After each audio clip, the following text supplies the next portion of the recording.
order strategic planning for May 17th, 2022, 6 p.m.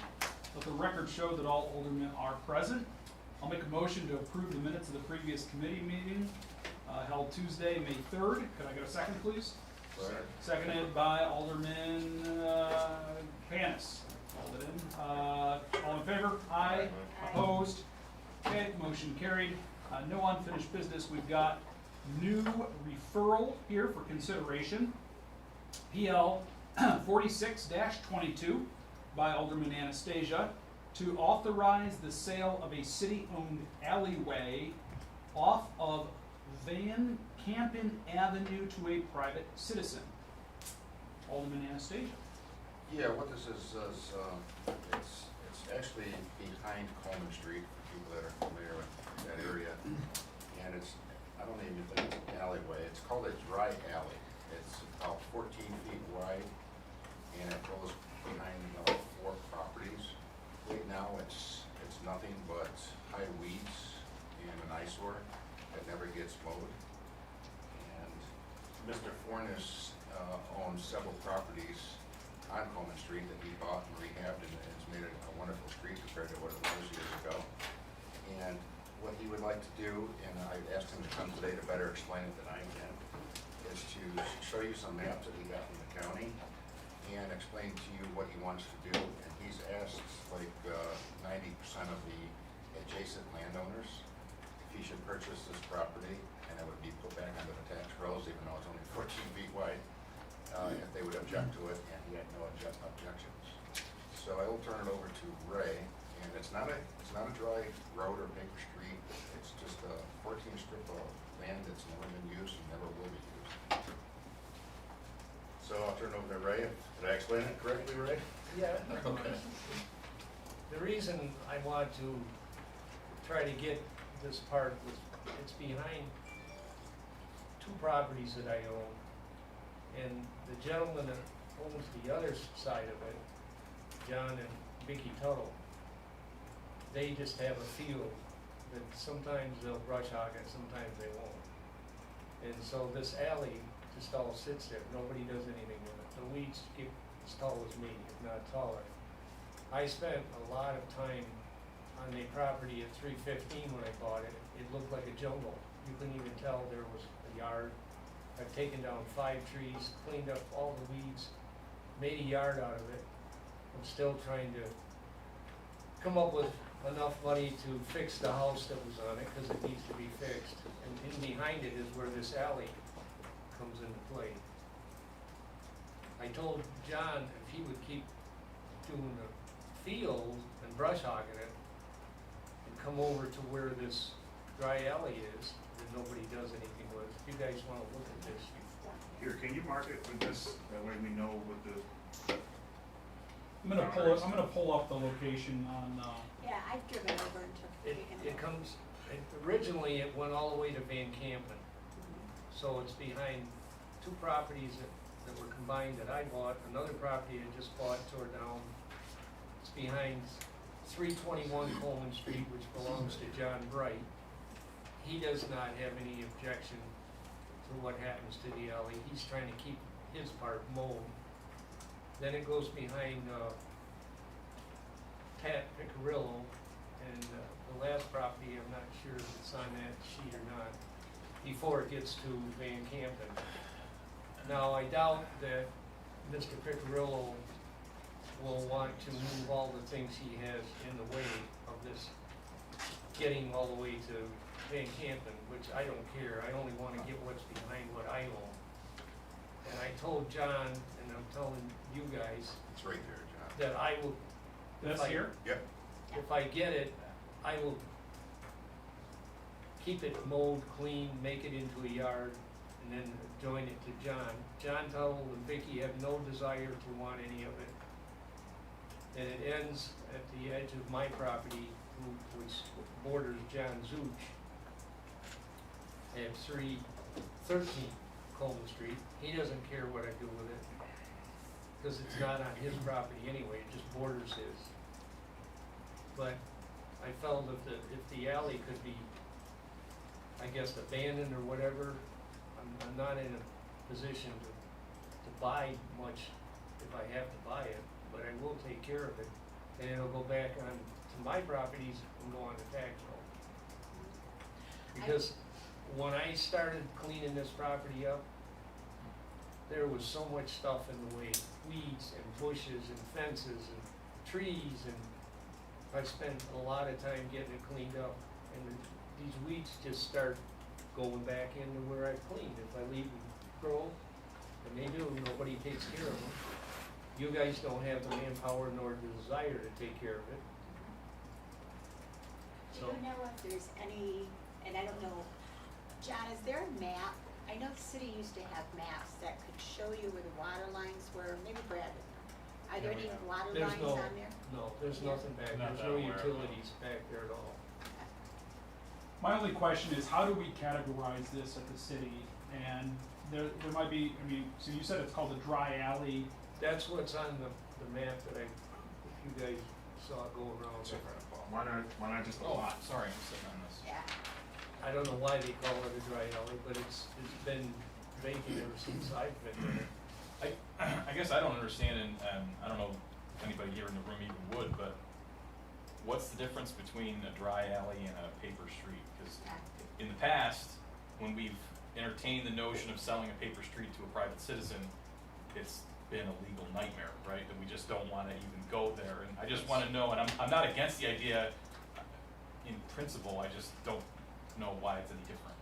And that's what I was gonna say, is I don't know why it's called a dry I alley. would like, our city attorney to comment on, you know, how this is categorized, a dry alley, a paper street, whatever, like, and, I'd like to get more information on that, because since I joined the council 6 years ago, as Paul said, selling a paper street was like, No. that was a no-no. Well, Is this just an empty parcel, or is it indeed a paper street? So that's what I would like to get some more information on. It's like we have this come up at, maybe once every year or so too, somebody comes forward with a, you know, with a paper street issue, at least every couple of years. Yeah. Every time it gets, I had one in my ward, remember the Do we one? know what is the usual issue with it? Just that, you know, maybe someday we still want a street, or, you know, is that why the streets tend to not be? They just Put up tell us we For can't sell it. access purposes. Brad, would you have a better explanation? That's always what I've heard, that if we needed to, put in a, not to bring up a sore topic, but a pump house, having a paper street, gives us that ability to, that access. Yeah, some paper streets go through the middle of two adjoining blocks, so there's parcels in the middle of both of those blocks that would ultimately be landlocked, and the owners of those parcels can't get to them if they had to go, they would need an easement to go through somebody else's property, essentially. Yeah, and I was telling Ray, I drove over and kind of scoped it out, and the paper street that came up in my ward, it's literally a dirt driveway type thing. This dry alley is just weeds.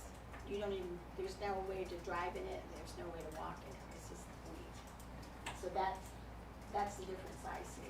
But I think John's right, I think our city attorney, before we say something that we can't reverse, that he needs to really let us know. I know if I can add in, you know, I'm opposed to calling it an alley altogether. To me, it just looks like a lot, but, I mean, if you remove that tag there, it doesn't have a number or anything, so it kind of signifies that it's not a lot.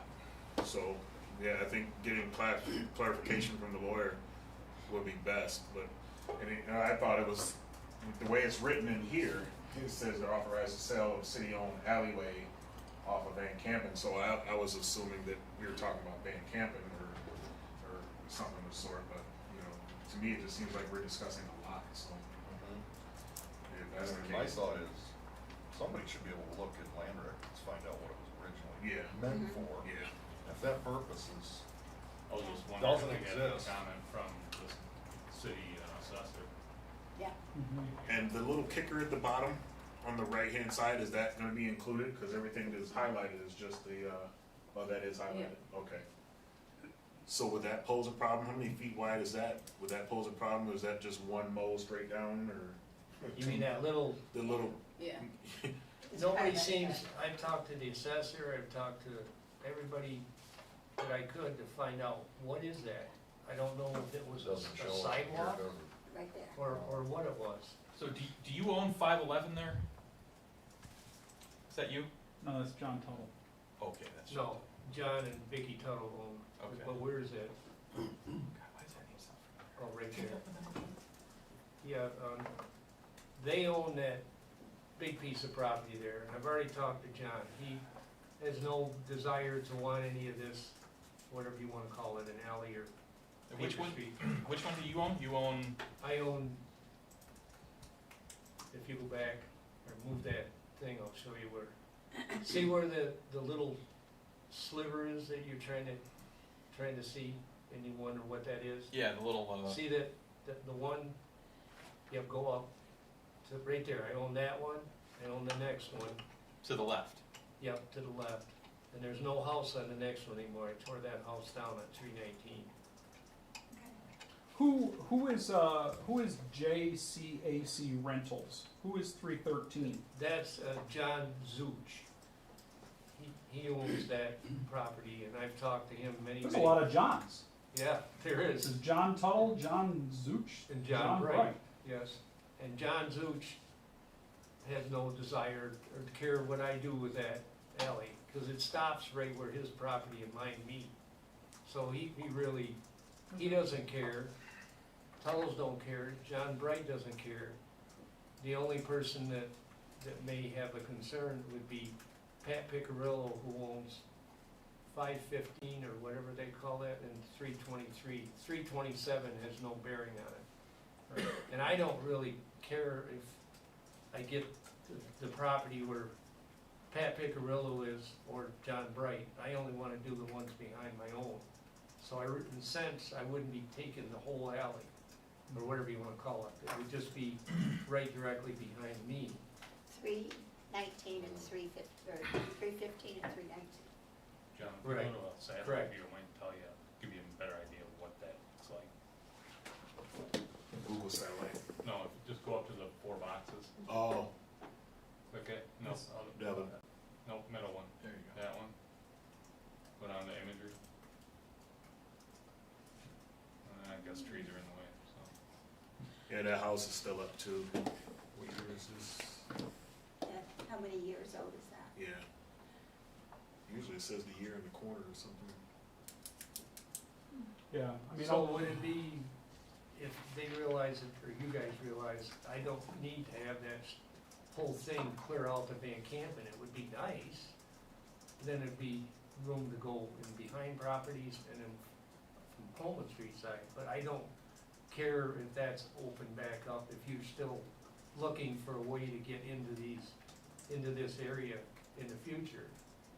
I don't really care if it goes, I just want those two behind the two I own, or that part of it. we probably, I mean, if we were to get rid of the parcel, we wouldn't want to cut it in half, because then that landlocks the one piece that you want into a separate part.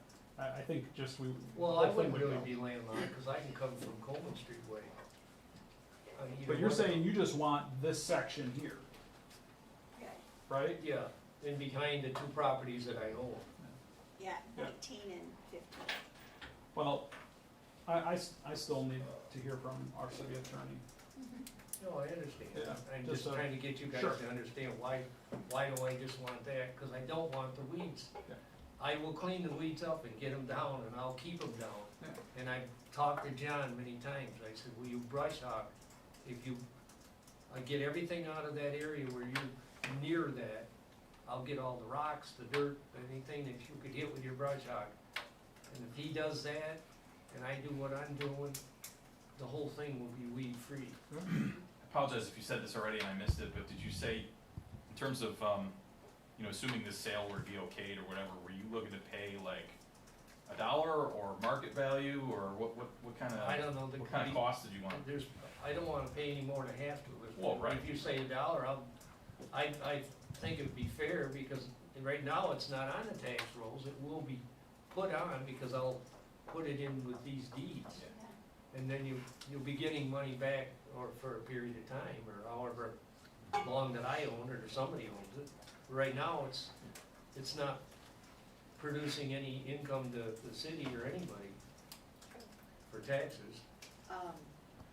Just for transparency's sake, if the purchase was approved, in addition to whatever you pay, you would be responsible for all of the filing fees with the county, as well That's as fine. possible survey costs, just so That's fine, you're aware That's fine. that when you, if you say this is the amount, there will be a little as on long top as of we that. don't, it's not gonna get into the hundreds of dollars. I mean, I know it's gonna cost to do what it takes to survey, and I'd want it surveyed anyway to make sure all the markers end up being where they say they are. It might be hundreds, not thousands, but it might be The hundreds. filing fees, you're looking at $300-400 for filing fees, just I- for the county. I can say that when they did, my candidate did survey the 315 when I bought it, his people went over and above, and they actually found the pins on both sides of this dry alley. So I have both sides of this dry alley on this side marked, so I know where that is already. And the other side, if you go to where my property marker is, you only go 14 feet and you know where the other side of it is. They didn't have to do that, but they did, and I'm glad they did. I've got it on my map here for my survey. How wide is this little area? Well, it says here, Alley? it says here on this 14 feet. And they said, the assessors told me I would best bet would be to use this map that they've surveyed as a correct measurement. Because there was another map that I looked at, and it says, well, this one, I don't know what that 18 means. That I thought maybe it was 18 feet. It's probably 18 along the diagonal with 15. Oh, okay. So they said, the assessors, which I've been in contact with, they said that you'll have to talk to the city attorney, secretary, and, they directed me back to you guys. And then they said, we'd have to bring it to this meeting, and I'd have to explain what I'm trying to do and why I'm trying to do it. So I'll throw in my 2 cents, because I've dealt with it a couple times. I mean, I'm open to transferring it to him and put a couple more square feet on the tax roll. But in the couple that I've dealt like this, I've been directed that the adjoining property owners have every right to go in there and maintain that piece of property when you have that right of way as you wish, when it adjoins your property. So granted, it wouldn't be yours, and it sounds strange to say clean up the city's property, but that's the way it's done in Olean. So even if I obtain this, you're saying that the Tuttles, or if they sell their property, or this person doesn't care to go in there, nobody else, until you get over here, Mr. Bright's already mowing that part of where the alley is, cause it's clean enough over where he's at. He's already mowing that. I'm trying to mow this back here, but I'm not having much luck. Yeah, I had the exact situation on where you'd have to travel to get in and do it, and whether you can do it for your property, but, if you go in there and clean up the section you want that's on that alley, not someone else's property, nobody's gonna give you any grief over it. And you wouldn't have to own it to do it, it's an adjoining right of way to your property. Well, it's actually closed, so you can't really get to it from anywhere. Is there a fence up or something, or is it just the vegetation? When you and get such over, that- when you get over to Mr. Piccarillo's Mhm. lot, he not only has the whole alley blocked with junk, metal, everything, sheds, boats. He's even over onto Mr. Tuttle's property, and Mr. Tuttle's given him legal notice to get the stuff off of there. He said he cleaned it off once, but then he put it back again. So he's taking his stuff all the way over into here, and it's not his. He thinks because he's got stuff on that property or on that alley that he owns it by squatter's rights. That's not my understanding, that just because you put stuff on a piece of property that you all of a sudden own it, nobody says anything. And I'm not trying to get into an argument with him or a fight. That's not my intention. I don't want hard feelings. Sounds like code shooting down. Well, I. So I take it you can't get in there and clean it up from With Coleman? what's in there, there's a Yeah. big metal There's sluice culverts, yeah. that you Okay. put under a road that's Mhm. sitting there half of one. I don't even know how he got it in there. But he's got a building on there, he's got a shed on there, he's got boats on there, he's got, and I'm not trying to cause a problem with the neighbors. I get along with them fine, I don't. Well, I guess, I mean, that does bring up that that could be an issue. We need to understand how it pans out if we wanted to transfer you this. My recommendation would be we follow up with the city attorney, we get some more details. This doesn't happen very often, but probably once a year this issue comes up. And let's, you know, I would recommend that we just postpone this. We don't have to necessarily vote on it right now. We just postpone it to the next committee night. And in the meantime, try to get some more information from Jack. When the city acquired it, why it exists, what, he's good at researching that type of stuff. So let's get some more information and circle back on this. Can I just ask a quick question before you adjourn this topic? About 4 weeks ago, I gave Tiffany some maps to give to Jack and to have him start to investigate this. Okay? And I'm wondering if he got back to us with any answers, or I gave Tiffany the maps, so let's. He gave me a very generic answer, and I'll just leave it. I would recommend that you email the city attorney. He will be out for the rest of the week, but I can make sure that he gets in touch with you Monday. I would recommend, Dave, that you send an email and you CC the alderman and, or at least myself and the mayor, and ask for a formal written response to this inquiry, to Jack. For 2 weeks. I would copy all. Yes, yes, for when we pick this up, in 2 weeks' time. Okay? Anything else on this issue? Can I just make a general statement about these? Sorry, Dave, you No, go ahead. okay. I just had a kind of general statement. This doesn't necessarily apply to this case in particular, but I think moving forward, it would be better practice for the council and for the city, for when there's an issue like this, where there's the discussion of a city-owned property that's complicated, that the details and the, you know, everything should be worked out between the potential buyer, your attorney, and the city attorney. That should all be hashed out, right, between the mayor and the city and all that. And then the finalized agreement should come before the council to be approved or disapproved. Nobody in this room is qualified to make any kind of judgment call on what's best for this parcel, what the legal ramifications, all the right-of-ways, all this stuff. I don't know anything about that. I know you guys don't know anything about that.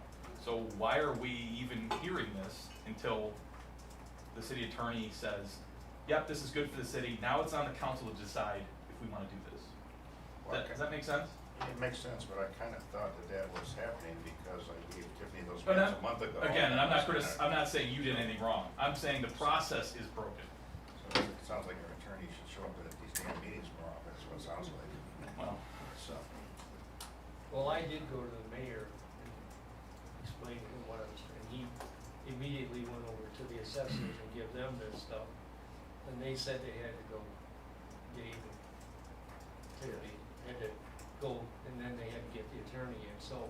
Yes, It that's got the, processed through to a point Yep. that yeah. it didn't get where you guys wanted it, and I was just trying to explain a little bit Yeah. reason why. no, and like I said, you're not doing anything wrong by being here, I get it, you're just trying to Trying to explain what I'm trying to do, yeah, and that's why fine. I'm trying to do it. Yeah.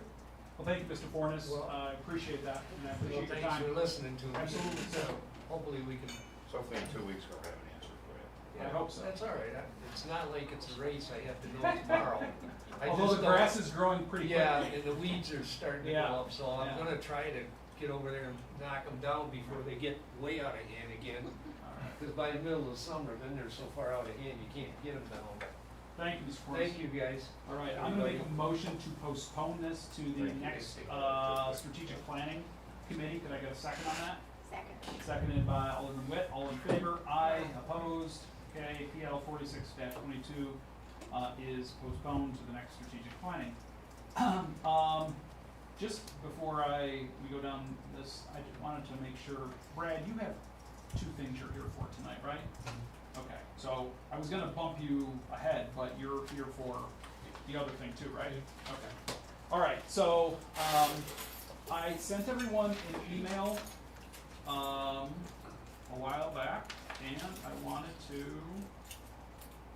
follow up with everyone as far as the splash park goes. Before we get the 3D renderings, the hopefully deliverable tonight was to kind of get an idea on some colors and to give you a general outline of the scope of the project as it exists right now.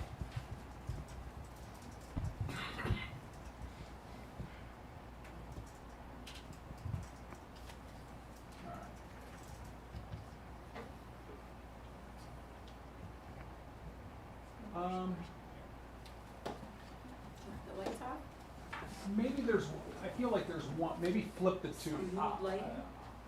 Put the other one on, Dave. I'll get you Put the that, phone, start snoring. Yeah, that, is that, I don't know, is that better or no? Does that work? Shut this one off and All right. leave that one on. All right, I guess this is where we're at. Anyways.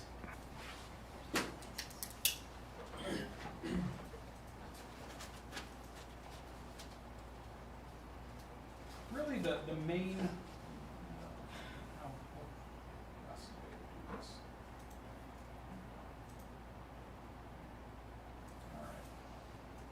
so this is really just the best, if you can kind of recall from the original design that we had looked at, with the main centerpiece in the middle, which consists of 4 or 5 large slides. So that still acts as the focal point for the splash park. And then what they do is put a variety of amenities around that area, right? Area that would be more centralized, so the amenities in the, I don't want to say the northern part or up here in this quadrant would be comparable to toddler age splash equipment. Kind of, I guess if I'm visualizing maybe in the same location that we have our wading pool. And then what I asked, and the mayor asked in our last meeting, was to include some more adolescent or even adult areas around the peripheral where, you know, you don't have to get your legs taken out by maybe some little kids running around, but you can still go cool off and enjoy the ambiance and the atmosphere in the facility. This is the major layout, and it, for most purposes, the major structure here is similar to that we've looked at West Bloomfield. I really think if you get the chance, you can, you know, go through and take a look at a variety of the all sorts of gizmos and, you know, toys that are included in their design, their layout. What I liked through their layout is a number of them includes toe guards. So there's all over the place, you know, areas so you're, you know, not running and stubbing your toes into giant metal structures. A couple options that I wanted to, you know, highlight here was. Hey, John, can I Yeah. ask a quick question? Absolutely, Linda. What is the surface gonna be like? You know, when you walk or run, you shouldn't be running. They do a concrete, it's a concrete surface. Is with, it kind of rough? Yes, Okay, yes. So probably most people might want to bring flip-flops, flip-flops or water shoes. gotcha. There is some really nice, but it's super expensive, like foam. Yeah, That's the way it is in Arizona. it's super expensive. Yeah. So another thing, I think this was.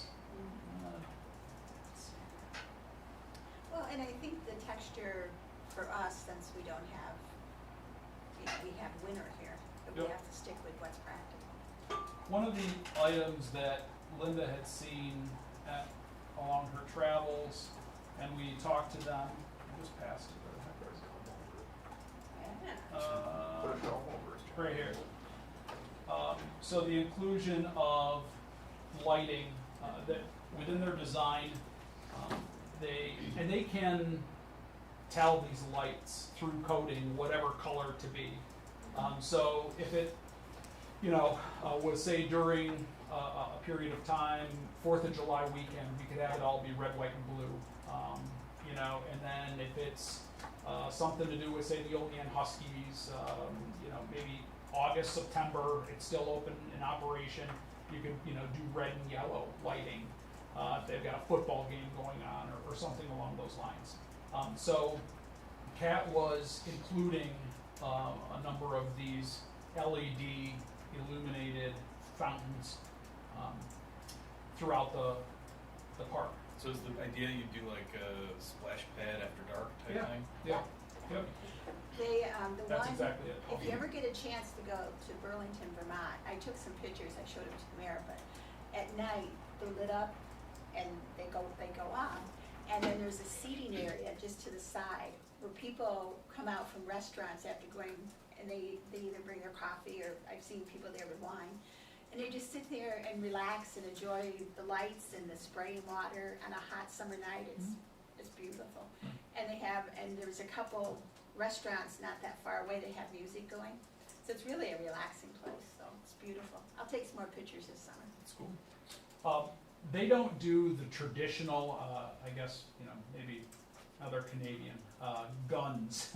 I said, the one thing that like Jack and I, kids and parents love to do is shoot each other with these, giant water cannons. So this is their version of the water cannon, and you can turn it and it creates different forces and different angles, and it can even you can spin it and it swirls. And so they said it's one of the most popular features. So I said, that's something that I think would always get used. So they included a number of those amenities, as well as like this in the toddler area, where kids can run through. And then I thought there was one more thing in this layout. Let's see here.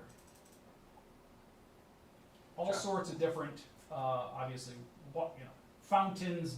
I didn't even know there was that many ways to shoot water out of the earth, but we've got water bloom fountains and more wave fountains. Do you have a I just question? wondered, that water, is it gonna be temperature controlled somehow, or is it gonna be just like cold spigot water coming out? It'll be the same water that, it is within the system, but we don't have any plans to heat it. So, it's within a closed loop system, so we're not using new water during all that time, right? But there is no heated feature. There is a variety of sterilization features though within their system, from ultraviolet. Do they run it through like ultraviolet light? Is that right? And as well as like a sand system and all sorts of things. So I guess the big takeaway here was this next piece. Before they do the renderings, and it's really to get some feedback from the council on colors. So Kat asked us for a little bit of information when she came to Olean. She found out kind of about Olean with our city colors, so I took a look at, obviously toured the park, and out of the variety of colors that all of these different pieces can come in, she did create a custom for us that I wanted. Here's a variety of different, all of these kind of are standard, but these down here are what the colors that she came up with based on the city of Olean's colors, and then what might help it to pop in that park, which has a lot of greenery. So I don't know if we necessarily want it to blend in. I think we kind of want it to stand out, but this was the custom colorization that Vortex had come up with. And we can take a look at some of the other designs as well, but I wanted to get feedback from the council. That doesn't even do it justice. No. Oh, man. That doesn't do it justice. That's better. Maybe a little better. Yeah, but you know what I like about it, John? I think the playground over there is green, Mm-hmm. but there's not a lot of green, and I think that's good, because it doesn't get lost in it. But the other thing that's nice is the different shades of blue go with the building over there. It's blue-gray, Yeah. so I like that, and I like the other colors too. It's very pretty. I'm gonna just, for reference sake, I'm gonna turn my computer around so you guys can see That this. actually does it better. Yeah, Wow. Yeah. So these are a lot more pastel. yeah. I think they look great. So, I mean, They I know they know what they're doing, but, I thought those colors really kind of stood out to me. They do. I like them. What was you know what I like, the idea is the concept, was it Oak Hill Park, the playground we put up there that has like the trees Yeah, in it, like built into it? I know it's kind of like cheesy or whatever, but I like how that fits, the park. that aesthetic. Yeah, and I like that idea for this one, something that kind of fits the, Yeah, oh, and we purposely did that in Oak Hill Park, because Yeah. it's Oak Hill Park. right. Yeah. And then the kids for Franchot, we asked some of the kids that lived around there, and they wanted something with like ships or something, and that's why we went with that theme. So, but it fit them. But I love these colors. I think they're vibrant and they don't get lost in the green playground. It just kind of enhances it. It's pretty. I think, like we've said before, the biggest selling point is to have that stand out, with the 12,000 cars that go by there every single day. I think that's the greatest marketing tool. Vortex had said, they can do color patterns like this, and I've driven by and there's a ton of trees, and I just think that would get lost in the shuffle. And when she put that together, it was like, man, that was really cool. And I think also that some of our new signage that we've yet to see, the wayfinding has this orange in it, I believe. But anyways, any questions? Have Yeah. they, that plan view that you showed, it looks like they've got a 3D model of that design. Are they able to put these colors on and drop it on So give that's us an idea what it looks like? what's coming next. Okay. Yep, they wanted me to provide some of that feedback, look at these variety of colors, and then they're gonna do, if you remember when I first brought the West Bloomfield, I had their 3D renderings from West Bloomfield. Now they're gonna put our colors on there. I gotta get from IT the city logo in a special format. It can't just be a JPEG. It has to be something else, I forget.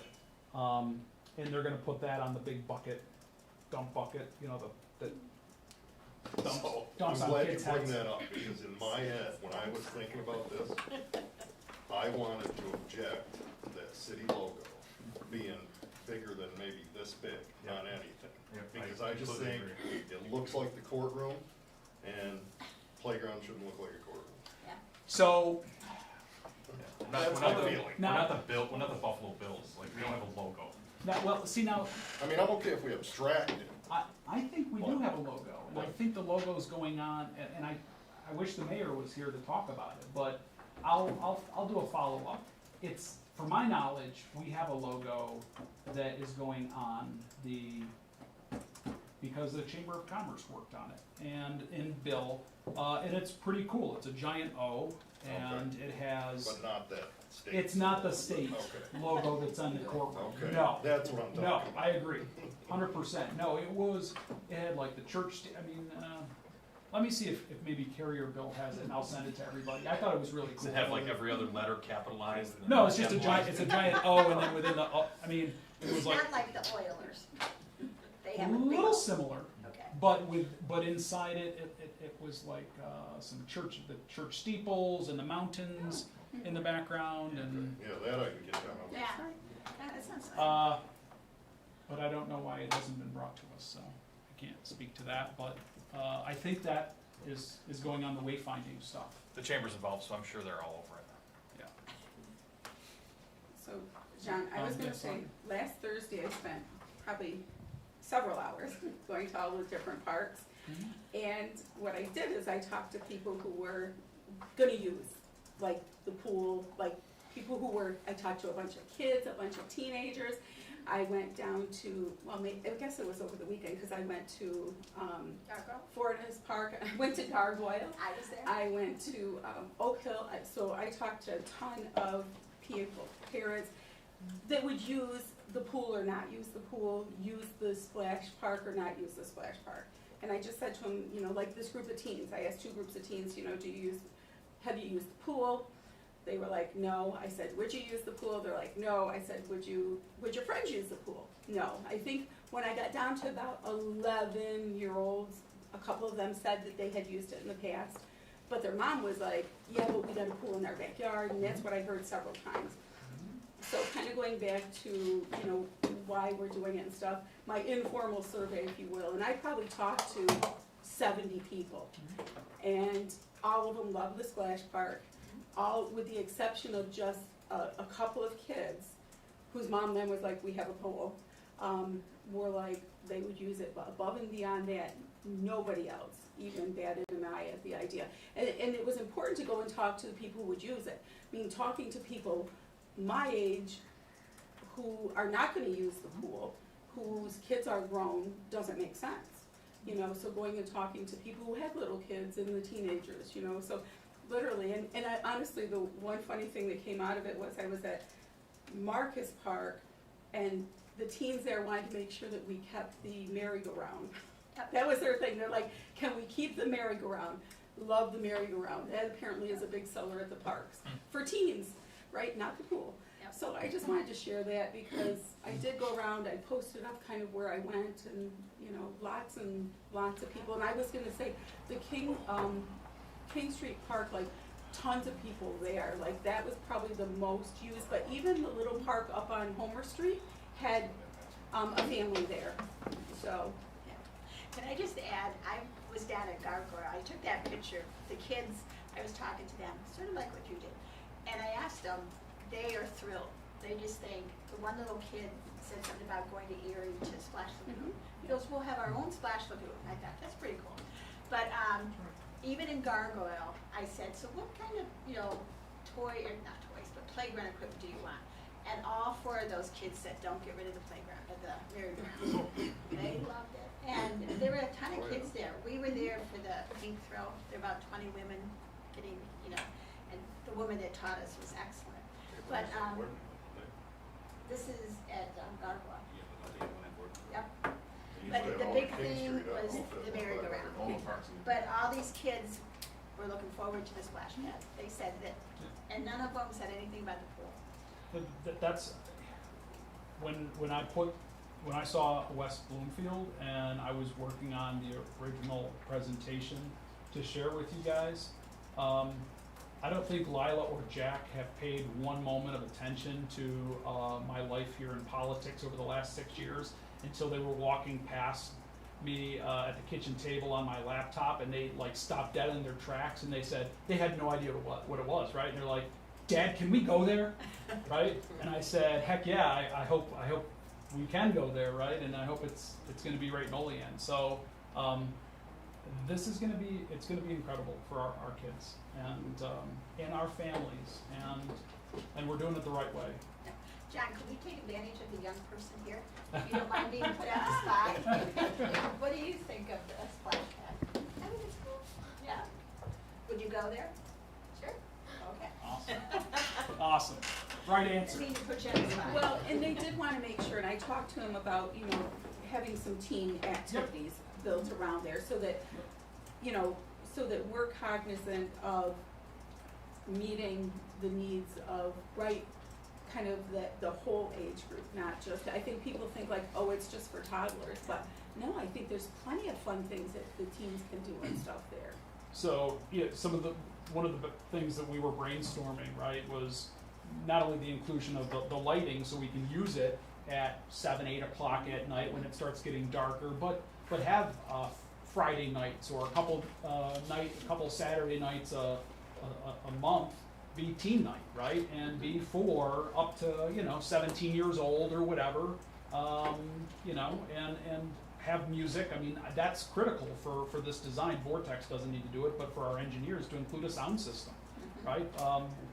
We want that place bumping, and we want to be able to What time is our, 10 PM, what time's the noise ordinance? Is it 10? Okay, so see, we can go right up till 10 o'clock. Yeah. We might get an exemption. Yeah, there you He thinks go. something like the bars do. There will be a sound system included in that? Yeah. Okay. I think there's a sound system at the pool now. They Oh. play music because they play it inside and I think they can play it outside. We want those. We're getting, yes, that's right, Vernon.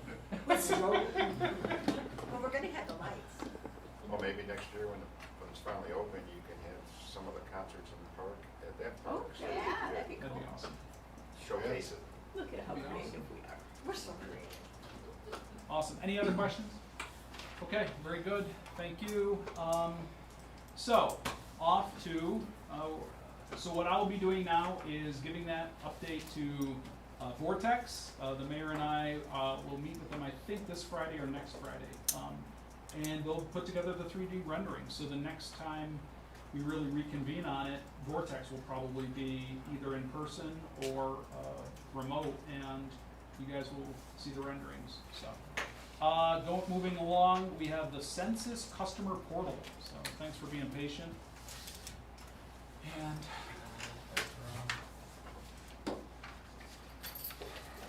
go to Mr. Camp.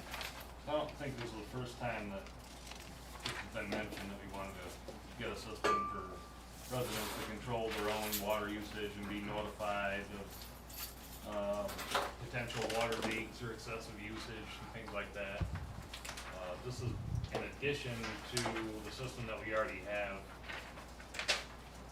with census. So our meters are census, our transmitters are census, our programming is all census, and this would be in addition to that. So the mayor and the city attorney wanted to go this route to make sure that everybody was on board for this purchase through the sole source, because I can't get this product any other way. So what's the cost? 21,000. That's the email. One time, 21,000, Oh, that was a yeah. The first year is 21,000, and the second year is 10,900. And then it's that every year thereafter with a 3% increase. So the third year would be 11,246. If this cost gets passed on to the customer, you're looking at $1.73 or $1.79 a year, or 15 cents a month. Is there a way to do that, Brad? I think there's a way to do that through a administrative fee, or it can just be built into the cost, the annual cost of the service. So is this also, so it's bill payment and everything? It's all interface? I don't believe you can pay your bill through it, but you can view your billing history. Okay. You still would have to go through the normal way you would pay your bill online. But you can view your billing history, you can view your usage, you can have alerts, you can have email, text message alerts once it gets to a threshold that you set. You can manage multiple properties, so landlords can manage all of their properties, water usages through this program. I've talked to several of them. They are all interested in having it. I talked to an elderly lady this week, and she said she had a toilet that was using about 10 gallons a day more than it was. So it wasn't like a running toilet, but the usage was elevated very, very slightly, and she wanted to know why she didn't get a call. Well, we don't look for anything under 100 gallons a minute. What's driving this, Brad? I mean, what has pushed us to consider this? Is there, what? Well, What do you say? I know in years past it was supposed to be rolled out with a different program, and it never was. So I know this was, the mayor wanted this. It would help internally with complaint calls, and basically it's putting the control into people's hands. And that's really what we want to do. Brad, what do we do now? Cause I know they can get on and see, their usage now, can't they? No. Okay, I thought we had some mechanism that they could do that now. When someone They can comes call it. upstairs and say, show me, and they just print out, and they show. Oh, yeah, their yes, usage. right, yes, Right. they can do that, right. So I have a question, because this says promotes online and paperless billing, like, I would really like to have, like, no bill come to me. We So can do is- that now without this. Okay, so, cause I know we talked about it at a meeting, but I don't think people know we can, like ours is set up, it's a direct Right. draft, but I still get a bill. Oh, we can do that now and we can just send you an email. Your bill via email and you get no paper bill. Perfect, Yeah, we should tell people, I'm gonna tell people. yeah. Do we have any ability to roll the current billing process into this and make it one, so we save money on that piece, or no? Like, can we get rid of the current billing in time and? That I don't know. I mean, it says pay bill on the Yeah, monitor. I was gonna say that, it says pay bill right there. Right, right, Down here it says Yeah. promote. yeah. And cause I mean, and I use the online, I think I have it set up automatic now, but even to go in there, it's a little clunky and weird with the way it's connected to your, like if your card expires and stuff, they don't tell you or nothing, you end up with a bill that's not paid. We fixed that too. Did you? Yeah. Okay. I just know, I thought it was the current system when I used it was a little subpar on current technology, so if we Right. could save that money and somebody's not hanging a contract on us or something, I would like to look at that, see it. Yeah, if we could do that, that would be great. I don't know, that would be a question for IT, if Jerry specifically, I think, deals with that. That would be great. Whether that's possible or not, I don't know, cause we have a few fingers in that, as far as to make that happen. I like this idea a lot. I like it more if it's integrating the billing and the info into one. Now you gotta ask people to have two different logins, two different passwords, two different websites, like, I don't know, I just feel like, I agree, I would love that. I mean, if I just- 15 cents is not a big deal, I guess, per bill, but it's just the, I don't know. I agree, I'm there, but if we go the distance of getting an intuitive program, then there should be a one-stop shop, like, I fully agree, if we're gonna go we need to be able to tell the residents, right, we're making a financial investment here that's gonna benefit them, and it's gonna make it easier too, like, hey, you can pay your bill, you can also set alerts, you can watch, I mean, we've heard, the time I've been on the council, a handful of times every year, you have someone who, oh my gosh, they were unaware that their toilet was running, and all of a sudden now they've got a $1,000 water bill. Well, this would help to remedy that for everybody, you could set alerts. I get it, so number one, I think it needs to be able to pay your bill directly through this program. Number two, do we know of any other municipalities that have utilized this program that could speak to it, and, you know, anyone, Jamestown, anyone around here that we could hear and say, oh my gosh, it's been revolutionary, for not only our residents, but here's my next question, Brad. The big mystery, right, trying to forecast data, like, will this help on our end to be able to crunch numbers and forecast, like, is this purely just for the customer, or do we get access to it, information? We already have it, we already have access. We already have the access, so there's Yes. nothing extra that we're getting out of this, it's purely for the customer. Correct. Okay, okay. It's so they can see their usage data. Yep. And the history, and Okay. if we were to do this, they would have, because we already have the system in place. Yep. They would automatically have history to look at if we put this in place. So Okay. day one, you log on, oh, Okay. I can see my last 6 months. Okay. You know, Alright, and set up alerts okay. that way. But I can check, as far as, you know, most local references is, you know, who's using this. That'd be great, And then, what it would take to do the bill pay. that'd be great. That's probably the biggest hurdle. Yeah, We for have, me, yeah, we have 2 full-time IT people, and we're up to that task, can figure that out. yeah. Yeah, I don't know. So, this is kind of coincides and kind of doesn't. I went on the Olean website yesterday. I've been advertising on the Olean page. I went on there yesterday and I went through numerous pages, looked at numerous things. I contacted RIT about one error on one of the pages. But when I went through the page the other night, actually it was a couple nights ago, there were numerous errors. So I was curious if that what we pay for with the Olean website, or is this something that's being done in-house? So when I look at this system here, I'm thinking, as you know, like John and everyone else has said, we can pay the bill, create alerts, but mind you, I remember hearing that this new city website, we're supposed to be able to set alerts somewhere in there. So would this be redundant? And then, as far as paying the bill, remove the website. This particular one, the one that the city uses now, says municipal online payments. So Yeah. is I that believe the something one that we we use pay now- for?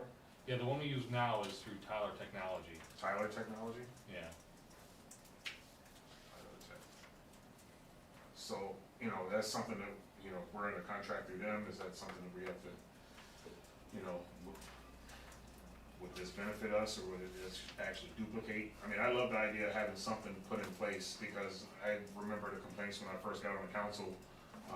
One constituent came in here, I think it was from Ward 4, that complained that basement water was leaking for a long period of time. And they came in and they were like, you know, am I responsible for this water? And the answer was yes. You know, I think that's absurd. I remember telling Bob Ring when he was in the meeting, I would pay it. I wouldn't. I'd tell the city, come after me, I'm not gonna pay that. There's gotta be something put in place. If we're paying taxes, we should have something in place to be able to protect our constituents from having something like that happen where you know, that's just my thought. Right, yeah, and really, you know, I think this is a step towards that. I wanna give people the ability to monitor and manage their own account and landlords' multiple accounts. I wanna give them that technology to do that, even if it doesn't include the bill pay initially. Or, I remember mentioning to Bob when we had this conversation, or an alternative would be continue as we are and maybe put this 21 initial cost and the 10 to 12 grand a year towards a system that will upgrade what we have now, that once there is an uptick in water at someone's home, there's an alert that goes off in the city of Olean somewhere that says, hey, there's so much water going off here, this is something that needs to be looked at. And then a phone call can be placed, or send someone out to go check and go from there. Because if I get an alert right now through this system, what's the process? I gotta call in and say, hey, water's going off, you know. Well, it would alert you immediately, you know, I don't know if you have people home or whatever. I suppose there is technology within census that allows people to remotely turn their meter off. You know, I mean, those are several $100s. So, you know, when, one time, my husband was filling our little pond and left the water running, and you guys were great, but there was a tag on the door and I was gone all day. So for me, you know, I think there's room for human error in terms of, you know, somebody has to like look at it, somebody then has to do something, then go to the person who has it, versus, like, if I had just gotten an alert, I would have been like, what the heck's up with my water? And I could have gone, like, I could problem solve it, I don't need anybody to problem solve, like, literally went outside and I'm like, oh, look, the hose is on, it's been running now for days. So, I mean, I think that would be my preference, and however it comes about, I mean, if it's an upgrade on either system, but I would not advocate that it's left then on the city, for then the city to like then get in touch with me, because I think that's a cumbersome process and not efficient. It is difficult to manage 6,300 accounts, especially when people wanna know when they use 10 gallons a day more than they do normally, right? And the paper product, I mean, having had some residential before, I mean, like, you get sheets and sheets and sheets of stuff, and you gotta go through and look and see where, you know, and that's. And we don't have contacts for every account. We just put out that, account update thing. We had a great return on that. That was fantastic. We got a lot of accounts updated, so we do have more contacts than we did, but we still don't have 100% contact information for every account. And that's another, you know, hurdle for us trying to manage these accounts and having people wanna be notified when they have excessive usage or things like that.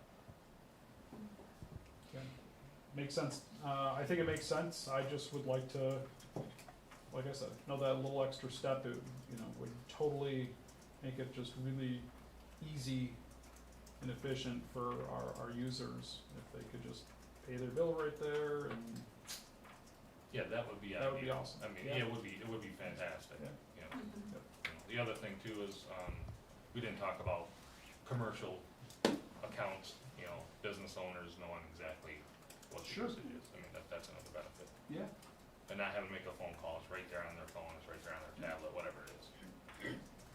Brad, do you know if, let's say, the landlord that's got a ton of, places has this, are they able to tie in the residents with the notifications or access where, you know, maybe the landlord pays the bill or has that control, but, you know, the resident, either they pay some other way or maybe they pay the, you know, I can't remember, you guys have a certain way where landlords have to have their name on the account or something? Yeah, Right, so but the tenant may be paying the bill, is that tenant, even though they may not legally have a name on the account, can they get into an account to monitor this? That's a good question, whether you can have multiple Right, logins like maybe- for the same account. Legally, if they were to call, you'd say, well, your name is not on this account, can't show you anything, but would this technology allow that to happen? So a good tenant can monitor, or the landlord can sign them up, and they get the, you know, when they're responsible for the bill, or just to be to be a good tenant, they can get that notification if it needs to be, or watch it. Yeah, I'm sure So you I can would set imagine up there's a multiple lot. notifications, like, you know, you get 5 people get a text message when the usage reaches a certain amount. What I don't know is if you can have multiple logins for the same account. Yeah, I mean, some way, just so that way, you know, maybe it's not just a landlord, a tenant who has to pay through the landlord could get that notification. Right. It'd be nice to know that it can happen. I mean, I can see us having to address that in the policy. You know, if a landlord is managing the account and they're paying the bill, but, the resident is being billed or is paying for the water usage, you're gonna wanna be able to have that notification as well. I can see us having to address that somehow. Okay. Yeah, it's just a thought, I think it'd be a good thing to know if they can do it. Okay. I don't know how they wouldn't have that, right? Like, I mean, they have cars that drive from the parking space over to the front door where you're at, like, how would we not have that technology? To be able to link a Well, I rental run into- property with a user, you know what I mean, like a run into a lot of designee. technologies I think should just be there, and they're not, Yeah. you know? Just because somebody didn't program it to do it. So, All right, very good. So we'll get a little bit more information then from you, Brad? Well, the purpose for tonight was not necessarily rolling it out, but to speak more on the, sole source purchase. Okay.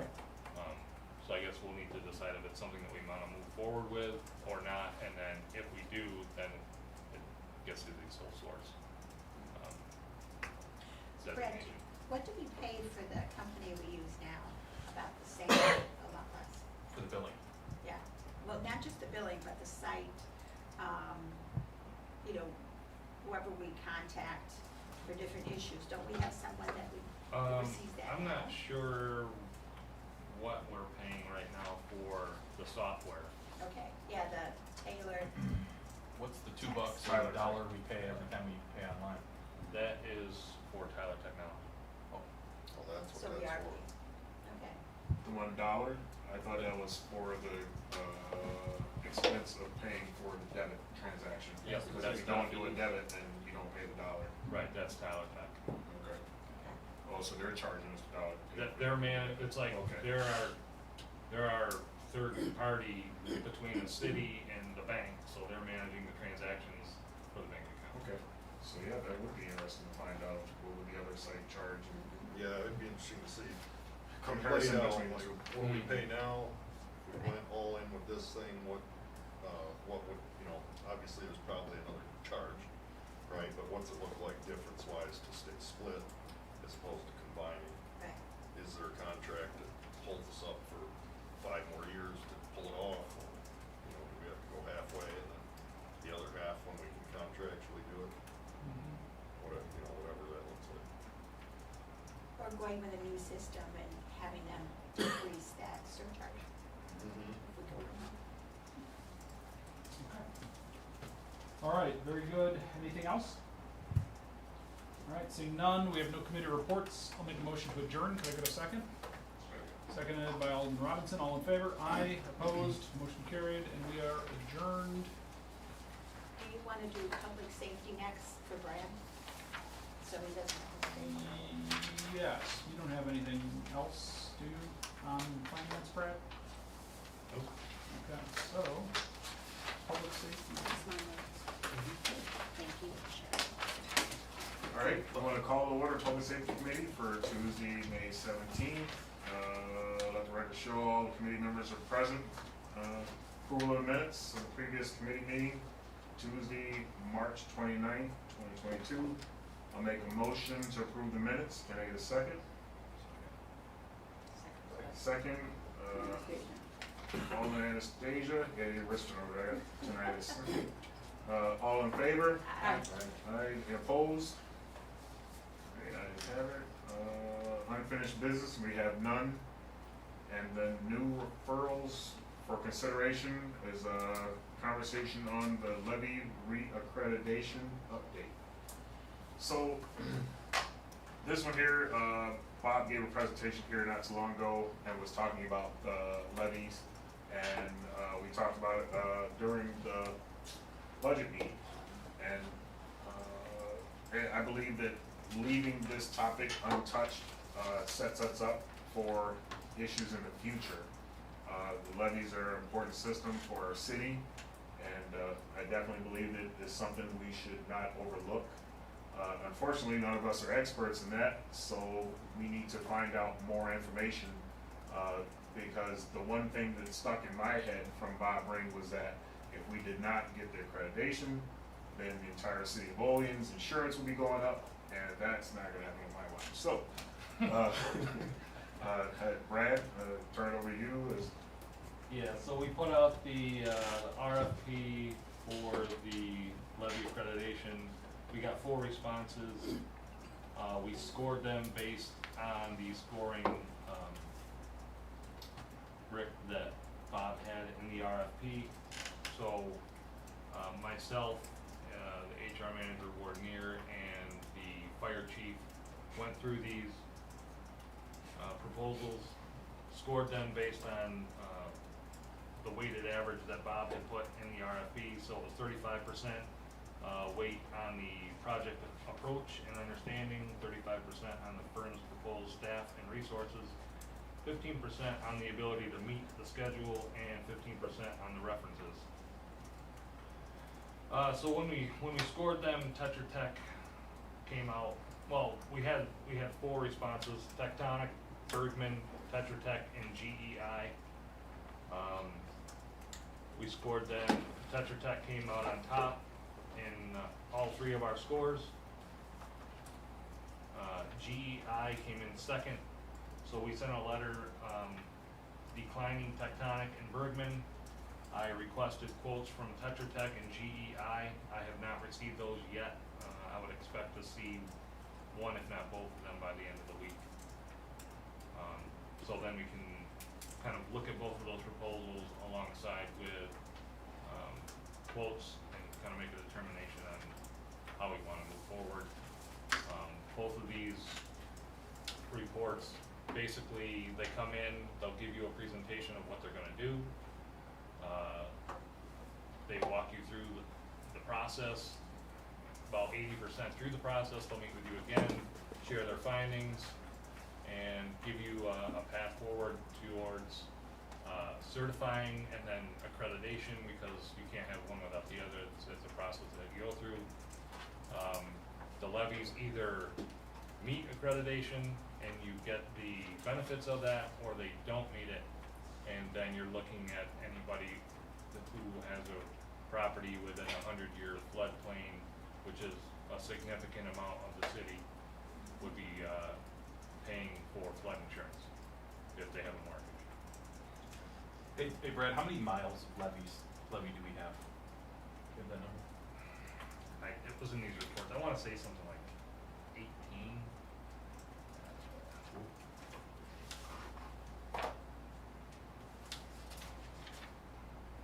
Yeah, hang on a second. And there's two banks. Yeah, there's two banks. You got Oh. left bank, Think of it right as bank. 1 mile, 1 linear mile is actually 2 levy miles. Probably. Plus the, yeah. Then you got the split, but you got two, so. Right. That wouldn't surprise me. Yeah, no, you're right.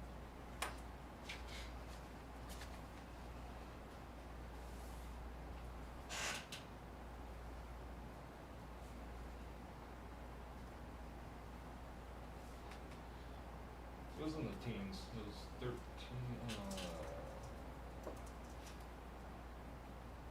You don't have to be, I'm not gonna hold it to. this part of it was 8.5 miles, I'm not sure if that included both of them, or whether it was 8.5 miles each side. Okay.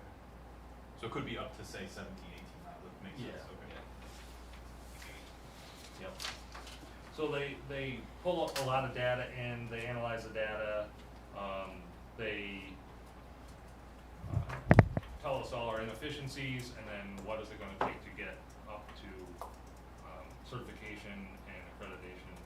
And then, I'm not sure how long that's good for, I wanna say it's a significant amount of time, and then we're good, everybody's covered.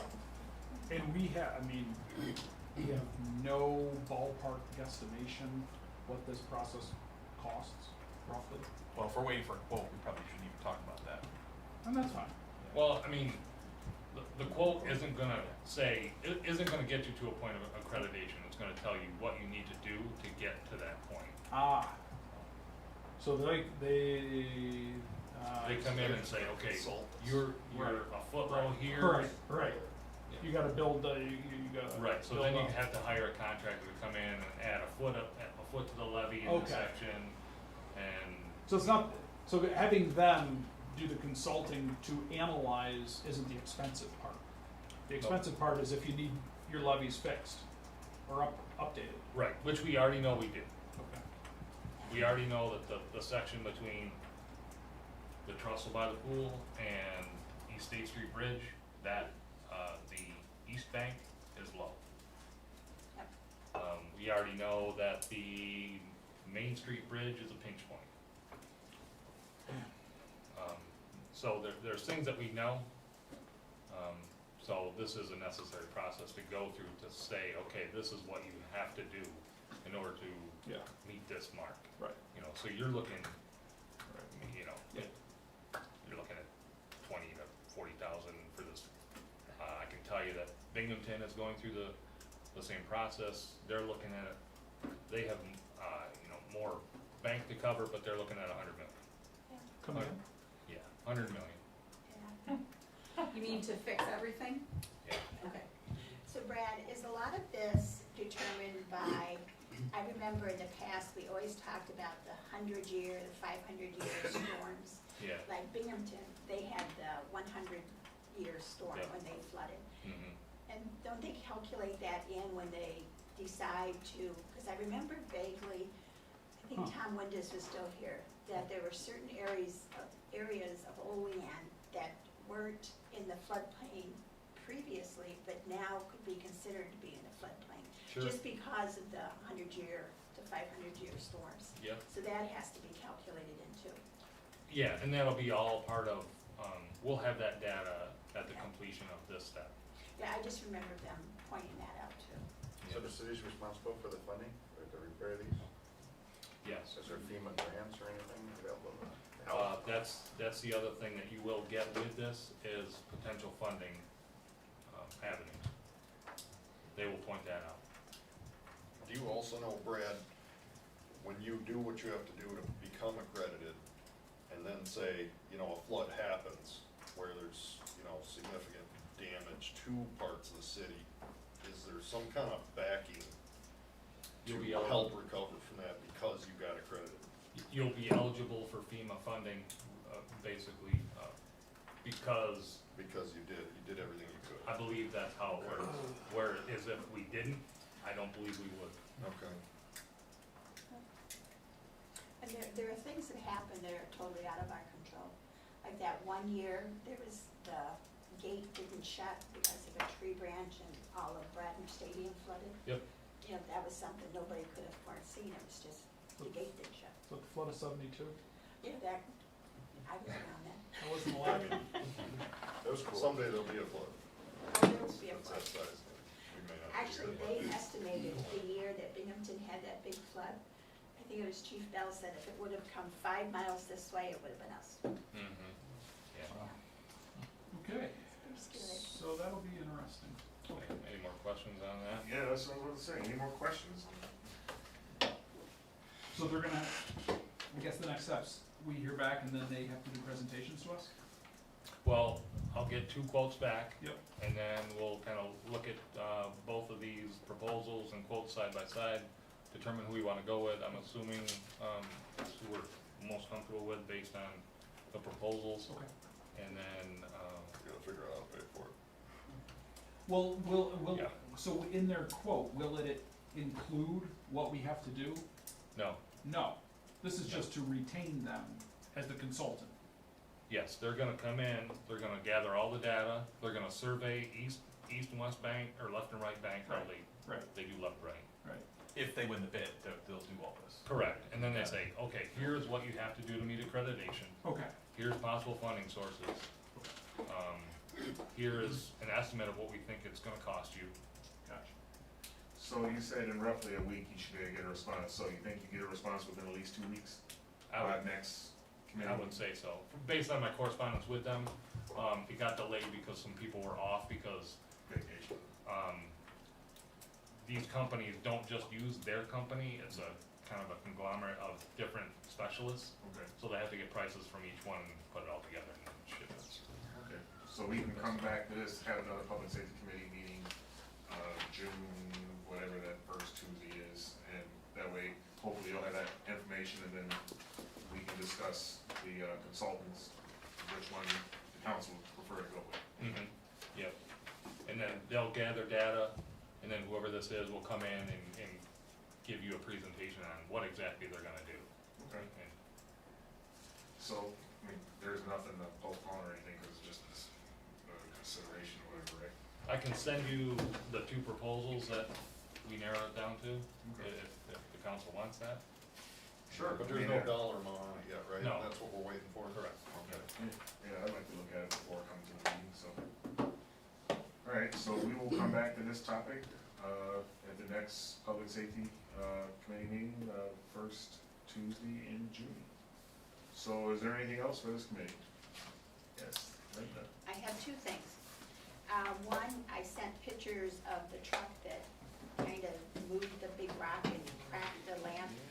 And, you know, I've been on my little soapbox for this, yes, forever, because these guys, we used to have a sign there that said no trucks. All of a sudden, the sign's gone. Nobody seems to know where it is. But this guy, it was a double wheeler, because you can see the 2 tracks. I was there about an hour before that, so it had to happen. It was Sunday. And he literally moved the rock, cracked the lamp, the base to it. You know, and we don't do anything about it. Where was this? It's, you know where Pizza Hut is going out of town towards 16? That turn, it goes to the new area that we just put in. Walkable phase 2? Yeah. Where the trucks aren't supposed to be going. Is that a boulder? Yes. And he picked it up like that? Like the truck kicked it up? The truck pushed it over, And this. they dragged it, and then it mangled up the base of the, Wow. we went for a walk, and I walked by there because I wanted to see it, and I was upset. That's why I Yeah, printed I out think the he should picture. stop. So when this Yeah. happens, I like to get creative. How big was the boulder at the move? About as tall as this table, About like and Get this. a bigger one. Like you didn't know. There you go. Hey, I did donate Until some the truck's rocks. sitting there. I wanted Yeah. some of them. That's great. Jeez, you would have But, done something that um, big, would have done some damage to the truck. They just keep going. But, the guys did go back, put stone down, and I know an electrician, he went over and checked out the lamp. I haven't heard Didn't anything use the since. accident. But I just think, you know, these guys, and I know when Bob was here, he had Linda call big lots, you know, the folks. And a lot of those truckers do, they stay on 16, they go down through the mall, and they come back through. But every now and then, you get somebody that doesn't give two hoots about our city. And if you go over between the two lanes going to Berry, where the new development was put in, there's tons of That's tracks. the rock against the pole? Yeah. I know. Oh. It was Well, I interesting. guess I can pay that attention. Yeah, so anyways, and there's the lamp post that's all broken underneath, but, Put a camera to fall off the truck? no, he moved it. You have to put a temporary camera there so you get the license I know. plate. I did just sit I there think and we like, should have cameras all over with North Union Street, by the way. I think that needs to be, that would be, yes. yeah, Oh, that's the okay, it rock. doesn't look as big now that Municipal it's laying cameras. down. Not just channel. Well, it was a four, double, Yeah, double wheel, so that's why you just push it aside. But I just think, you know, and what if somebody was standing there ready to cross, you know? I mean, a lot of things could happen, so I just think our law enforcement needs to be more diligent to ticket these guys or do something. I know Bob tried to do it when he was here, and they were doing pretty good, but now all of a sudden, The trouble is they're just driving through. chance of them catching them when they do it, it's so slim. Yeah, And we need, it's like we need heavier rocks. Yeah, I'm serious about that, because, and then as far as logistics, the way the world works today, I mean, there are people coming from everywhere that nobody even knows how to get a hold of. Who's gonna show up and what truck driver, you know, but you may not get the same truck driver again for 2 years, they say, you know? So that's so difficult, I think we gotta be a little creative, and my thought is a little bit bigger rock till it, Yeah. With a But sign that says. yeah, or, you Yeah. know, Did you ever- whatever. we're watching you. Did you ever get a response, Linda, from your, didn't you send an inquiry? Oh, yeah, I did. I sent it to the mayor, and Linda Huff got back to me. As I said, the electrician checked out the lamp, but now we're gonna have to replace the base of it because it's cracked and it's kind of that real thin metal, so it's real sharp. It needs to be replaced. So I asked the mayor if we could put maybe some more rocks along there. But I just think it's the public safety thing. You said You know, about the this place- missing sign, didn't you? Oh, yeah, Is there supposed to be a sign there? there was a sign there before. Bob put it up. Where'd it go? I have no idea.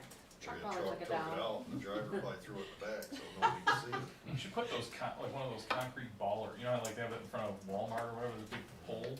Yeah. Well, the other thing, get creative, I mean, you can Something that probably looks like put some little bollards in that'll take out a That's tire, what it Yeah, says. yeah. that look kinda like landscaping, Yep, if you wanted to get creative. yeah, Some landmines. yes, Those, tire spikes. those, yeah, one of those strips that. I'm up for Yeah. doing something creative, if somebody wants to, Yeah, you I know, just get it think done. it's a public safety issue, and now the taxpayers are gonna have to pay for that lamp.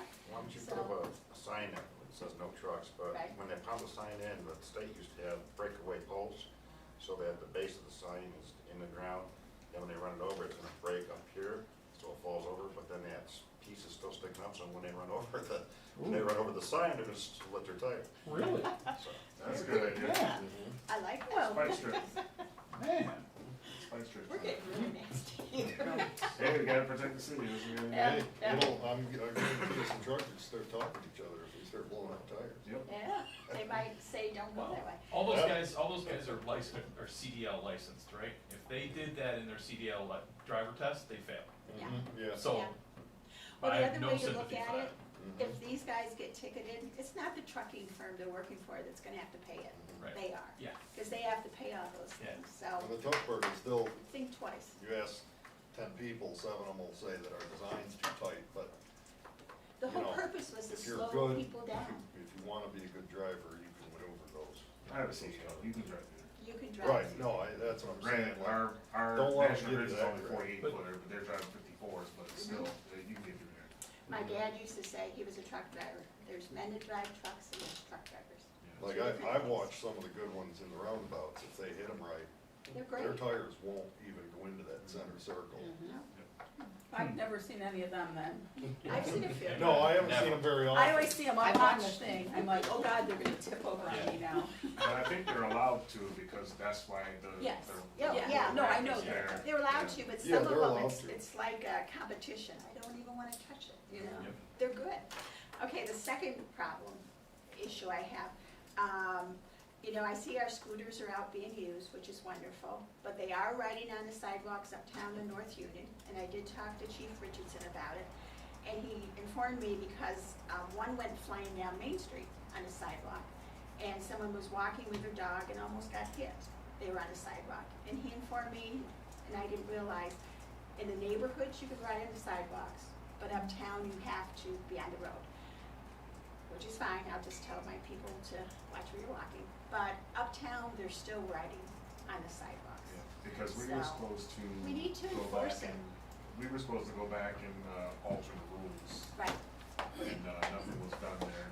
No, what rules need to be altered? I mean, it's under the, Falls under Motor bicycles. Right. yeah, It falls under bicycles. Bicycles are not allowed, they, under state DOT, they're to follow the same rules as bicycles, and they're not allowed, there you go. on the sidewalks in our downtown district. And so it comes down to enforcement. enforcement. Could it And none be of them have a expanded to helmet. residential areas for None a of certain them- age group anyways? You know, Dave, 99 out of 100 times, I have heard, 0 complaints. Everyone, follows the rules. The one time that I hear a complaint is related to our downtown district, especially for, people's homes, you have time to react, right? You've got a sidewalk approaching the sidewalk. I haven't heard of any near misses. I mean, maybe except in Linda's case, but I haven't heard of any near misses in a neighborhood. You don't necessarily want them out in the middle of the road. In our downtown district, they need to be, there's a bike lane. Yeah, but Yeah. I ride mine in the bike lane. Mhm. So And bicycles are going, bicycles the same. I've almost gotten hit a couple times. Every year I bring it up. We're out walking with our family and bicycles, and it's just the cops we gotta ask our police force to start cracking down on bicycles and Well, stuff on the sidewalks. That's other area too that I think I would like to Downtown. suggest is when Chief Richardson came on as police chief, of our police department, he had mentioned neighborhood policing. And I think one of the things that might be helpful, especially downtown, is to have our guys up there walking, and when they see these people on the sidewalk, say, listen, this is the rule, you've gotta be in the street, and some of them probably don't even know this. But when, actually I was weeding, and 4 girls went zigging up North Union Street. One was a private scooter, but the other 3 were ours. Nobody had a helmet on, and they were flying Telties, the Total Senior Care, Tim Hortons, and then kept right on going uptown. And it was like, we have rules, and yet, I know we have signs, like parking signs, no parking. They're not getting enforced And I know, until somebody gets hurt, I and then it'll be our fault. I can, probably when we walk up North Union Street, there's at least 1, if not 2, OPD cars that drive by me, and so they're up there all the time. You see somebody on the sidewalk, pull over and say, hey guys, But if they- I'm not asking them to ticket them, just tell, listen, you gotta get in the bike lane. But if they're out there walking, like neighborhood policing, they could just say, hey, yeah, but I would say if they say, okay, I didn't know, Right. yeah, go, if they don't, they get a ticket. Now, what I can do is follow up with Bird and ask them to start putting it on their app. They have the ability to, mhm. when they log into the app, say, stay off the sidewalk in the downtown Yeah. district. Yeah, Mhm. So they can put that message out there, but it still comes down to enforcement. It does, that's the bottom line. yeah, and so here's, just going outside a little bit, Paul talked about, we have technology, right? If police can stop and they ask people who they are, and if there are offenders that don't stop, I would think we could turn them into birds, not being able to ride scooters in Right. the city, right? Right. So I feel like that should be in the back of somebody's mind if it needs to be done. if you've had X number of kind of offenses, we're gonna Right. ban you from.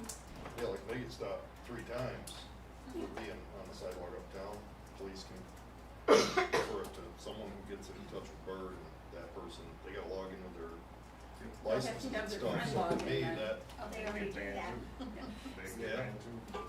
You know, what I see is not the sidewalk, but the guys and a couple of people, is they're riding down the center of the road in the roundabouts. And again, that's the same thing, you know, if they're out and they're walking, or if we have some additional community policing during, particularly day and early evening, right? Like we you know, could, the one thing with the roundabouts, in the roundabout, bike and scooter Oh, is no. supposed to be just like a car. he is literally going down the middle Oh. of our Yes. street with all the cars following behind him. Oh. And then gets to the Where- roundabouts and does it, yeah. No, you gotta be to the right, just like, Yeah, just, no, they no. come, He they was have, just, they I was follow like, the those rules cars got of me. I just was like a on the other bicycle. side, yeah. Yeah. Yeah. So, Who's the, somebody, Yeah, consistent, literally, he was- consistently? I've seen him twice, like, and like then the cars are following him. I'm like, thank God I'm on the other side because, Huh.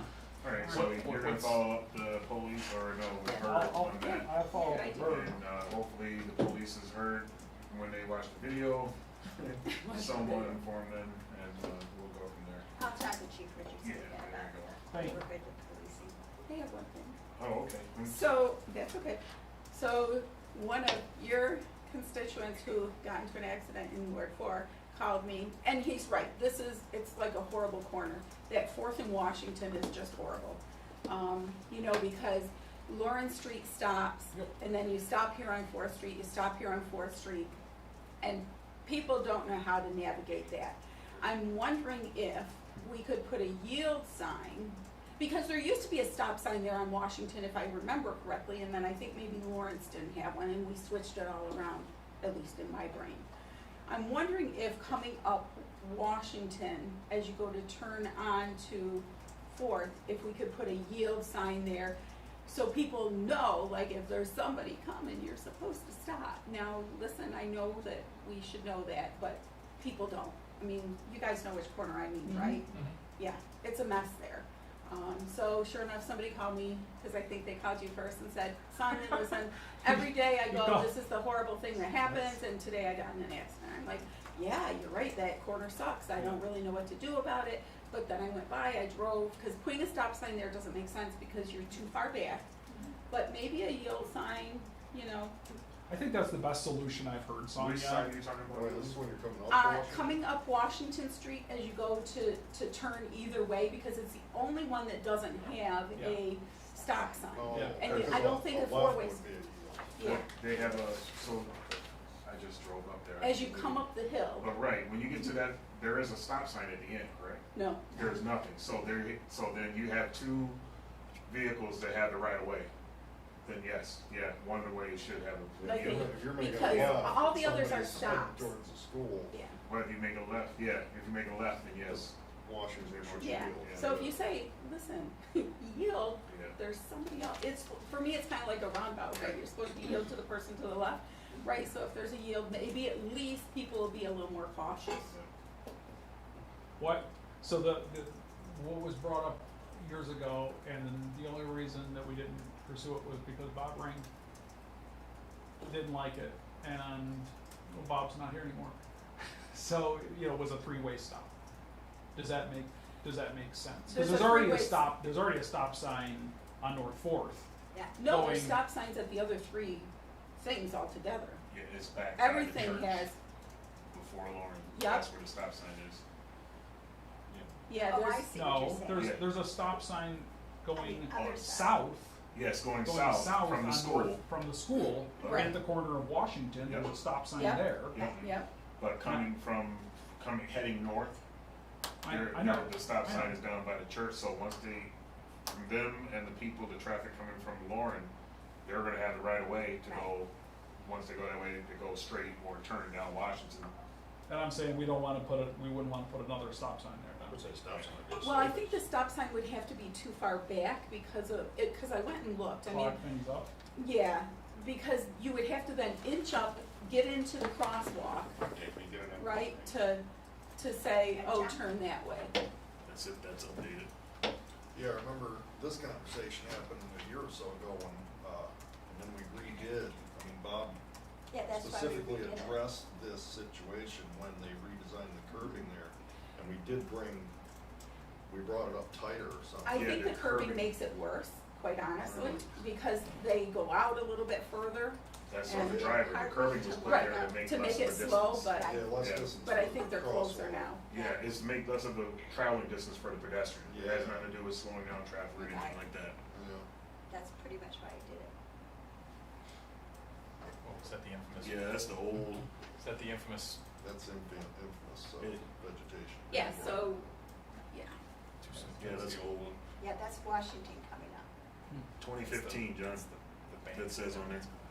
Yeah, but that's where I'm talking about though. Yeah. Yeah, and see, that's the primary problem right there. The Blazer, Yep. the GMC is turning too close Yeah. because people don't make a wider turn. But we also moved the pedestrian crossing up We further. did, Yeah. this is Yeah, now so- out Yeah, farther. that's up Yeah. further. Yeah. Yeah. This has been made Remember more we narrow. To match the other sidewalk. Which I think for cars coming though is a little bit of a challenge, so I get that. So my question is, we wouldn't want a stop sign, we got one here, we Yep. wouldn't want one here to stop traffic on Washington, and then one here, Yeah, and I make a think three-way that- stop? I think if you stop it, you can't see enough this way, and they do have, because I think you just can't see enough. Because it kinda juts out now, and the If you have a three-way Fourth stop, Street, If you have a none, three-way stop, what he's talking about, everybody's gonna be stopped so you can see each but other. we do have a three-way stop there already. There's one on the way up, there's one on this side, and there's one on Lawrence Street, so there's 3 ways already stopped. There's I'll one tell you what, if it's down back here. too far, it'll Yeah. be weird, because that one down by the bridge at Seneca in front, I can't remember if they moved the sign up, because it feels better nowadays, but Yeah, there was a point where that stop sign was back so far where people hit it, and then Then you gotta a lot inch of up. people would just go when Yeah. really they're kinda inching up to face up with people And waiting. that's what I think would happen here if we had a stop sign, is that people will then have to inch up into the sidewalk to peer around to see if anyone's coming. I think a yield That's sign fine. would do fine. We could, yeah, that's fine, I like it. So, Yeah, because I mean, it's people getting a little out of paying attention, Yeah. because I drive that road a lot. I don't recognize, maybe once or twice, something that was a little like, what's that idiot doing? Well, the rule is you're supposed to stop at the line, and then after you come to your complete stop, if you cannot see in the direction you're trying to go, or to see if any other traffic is coming, you're supposed to ease up to the intersection more and then proceed, so, I mean.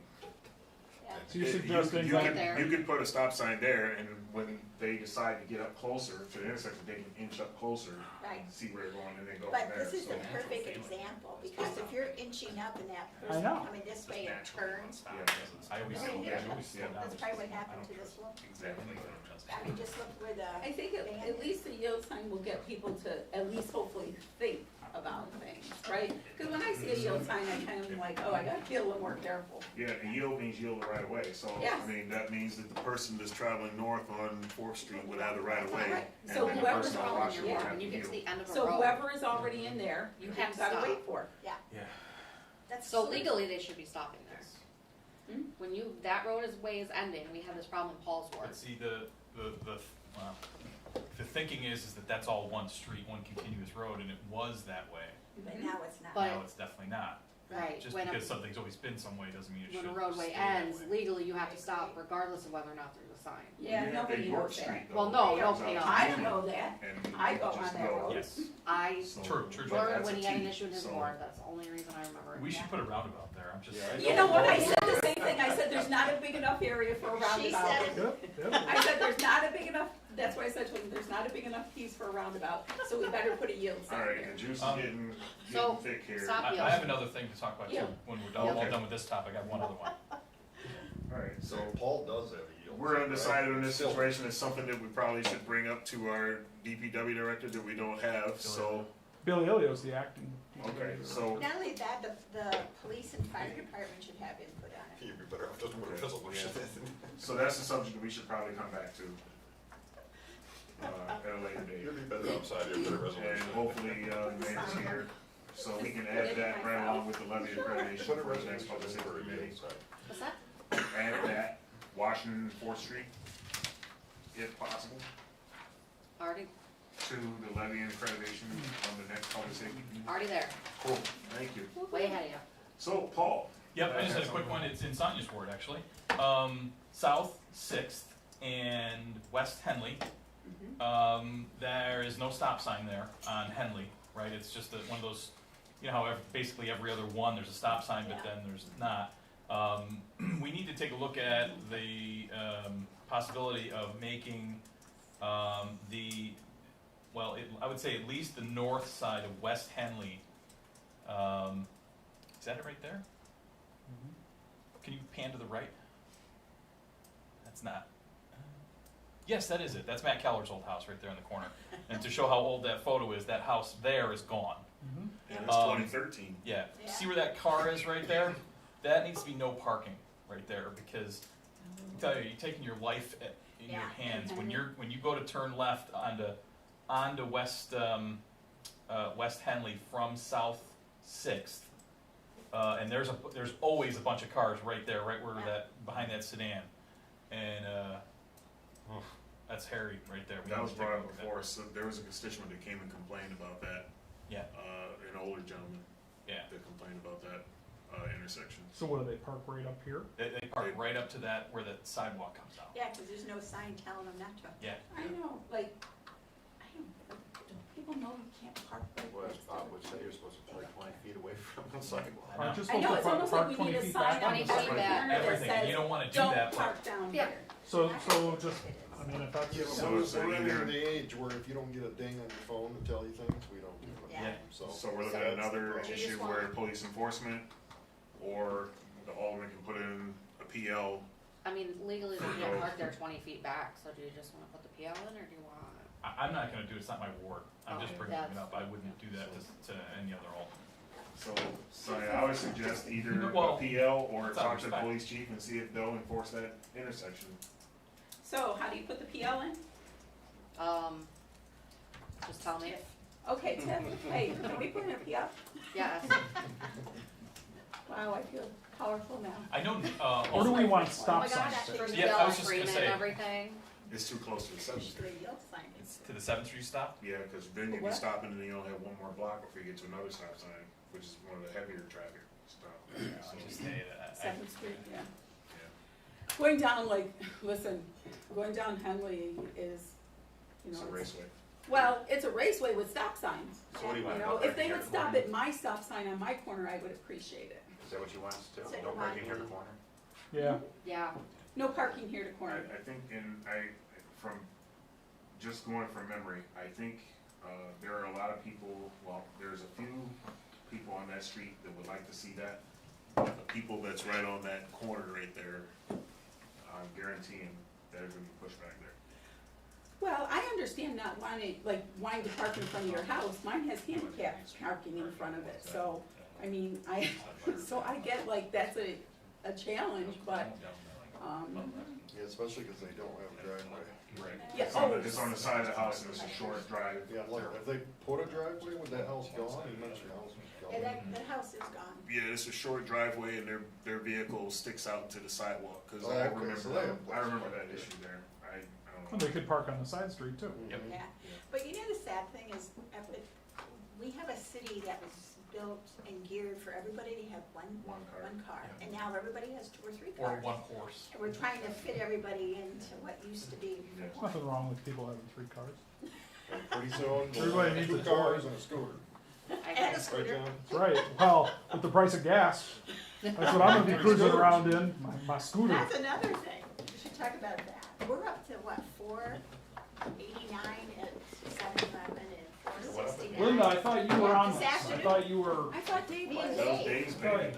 We're getting gouged. Go to 7-Eleven, it's 489. Go to I Country just Fair, came get a down little to- card, it's 10 Yeah, cents diesel's off. over $6 a gallon right now. And you know what, the gallon of the barrel of gas is gone up. It's just, they're gouging us, so when the state things kick in, it'll be so. Alright, well, I'm gonna come out of the committee here. So if there's any other questions or comments for this committee, I'd like to make a motion to adjourn. Second. Oh, I'm sorry. Approval of the committee reports, we have none. No other concerns. I'm making a motion to adjourn, and Alderman McCall is second, and we are adjourned of the Public Aye. Safety Committee. Aye. Nope. Oh, I'm sorry. Aye. Not a big deal. All in favor? Aye. Aye. Opposed? Ayes have it. Here we go.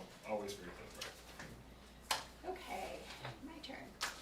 I'll call to order the Committee of Finance tonight for Tuesday, May 17th. Let the record show all members are present. I'll make a motion to approve the previous committee meeting minutes from Tuesday, May 3rd, 2022. I'll take a second. Second. All in favor? Aye. Aye. Okay, finance and bills, any questions? Did you have a chance to go through yours? Okay, no questions. Unfinished business, we have none. New referral.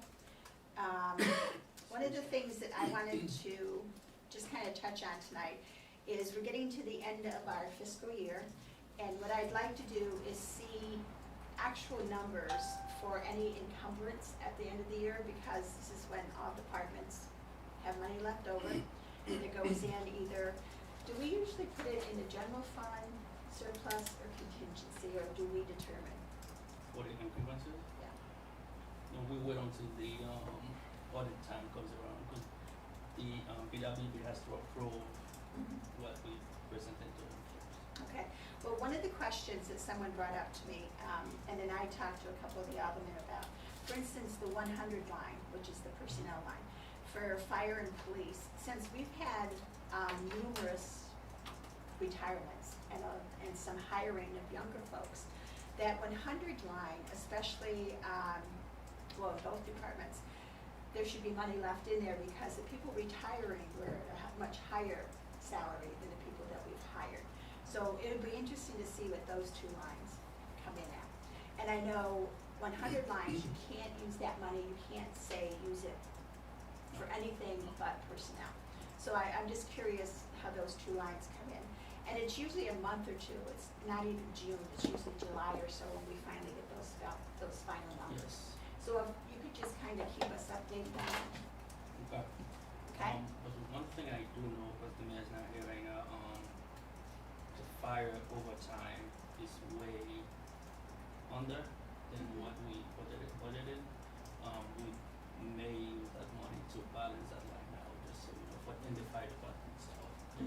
One of the lines. But that would be nice to know, Okay. you know, what we had in there and what we used it for, whether it's to balance out the overtime or Will do. whatever per se we ended up using it for. Does anybody have any questions about encumbrances? I just, And- yes, Go ahead.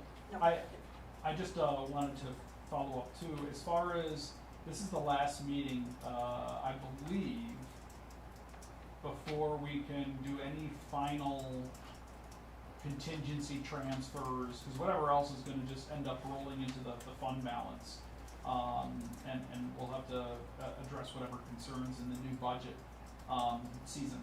So are there any other last minute issues that we're going to deal with? I know we've been kind of ticking things off, as we've been working along. Is there any other final transfers that we need to do before, Unless we, you have something, do you have something you? do I have something? Well, I always have something.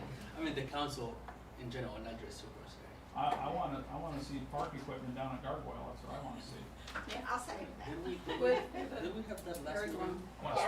We did talk about that. Yeah, we discussed it. Like but the no, $9,000, Yeah. We didn't, We didn't do anything though. Right, Wait, we had $9,000 so?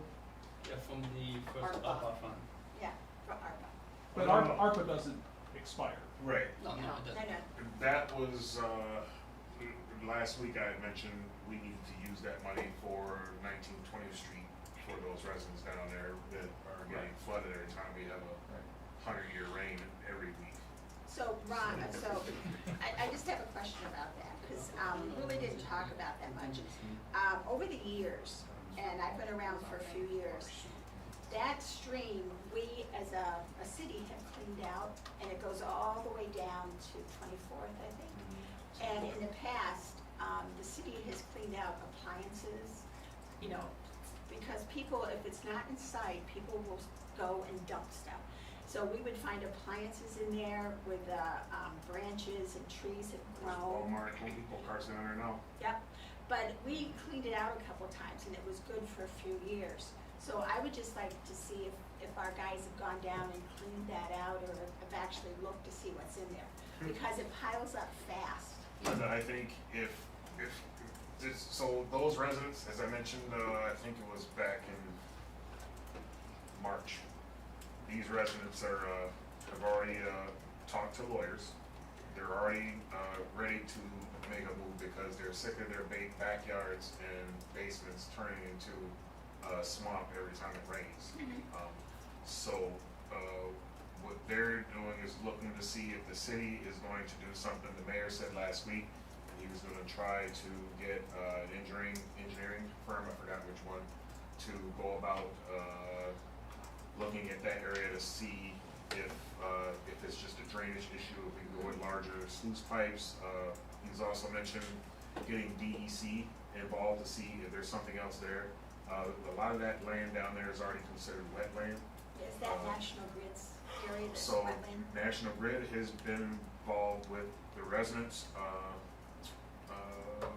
National Grid, trying to think of what I can and cannot say because I work for National Grid. It has been said that National Grid has a right of way that has been there longer than that path. So any issues down there came from the installation of the path, You mean the little bridge? the path itself, the pathway that has been elevated to create the trail Okay. and the bridge and everything down there. So Vernon, just for clarification, Mhm. are we talking about the stretch of land between West State Street and Washington, or between Washington and Constitution? Washington and Constitution. Oh, Oh, where, Where okay, the okay. drainage. Yeah, is. So- I showed pictures and everything. Right, I'm during just- that time, yeah, it was okay. all water, but, Okay. yeah, so we have a splash park down there too. Without That- equipment. Yeah, without the Or equipment. like- Extra leeches. Yes, and there's one constituent down there, and I can't remember how much land he owns, but he owns a large portion of land down there. I think it's 2 to 4 acres, and the only property he can use is his driveway and his house. Everything else is just wetland. So, and he admitted, he's paying taxes on something he can't even use, because of this issue that has created itself over the years. So. No, I was just curious if our crew has actually gone through there, because they cleaned it out in the Yeah. past and it did improve. Yeah, I mean, they probably ought to go down and clean it out, but, yeah, I don't think that's gonna rectify the issue. I don't think a few Is the shopping problem carts. apparent, or is it kind of hidden and spread out, like we don't know the exact cause? I mean, think, can you tell? I think- mean, I'm interested just because yeah, I've done I this think stuff. personally, I think an engineer or someone needs to go down there and figure out. I mean, you does it want to need go be- down and show me what you know? Yeah, sure, I can take you down and all, yeah, the residents would be more than happy to meet with you and everything, But go to yeah. 24th, because that's where the problem ends. Yeah, And it goes right up the Yeah, street. you'll show me. yeah, I'll show I you. mean, I love that kind of stuff unless Yep.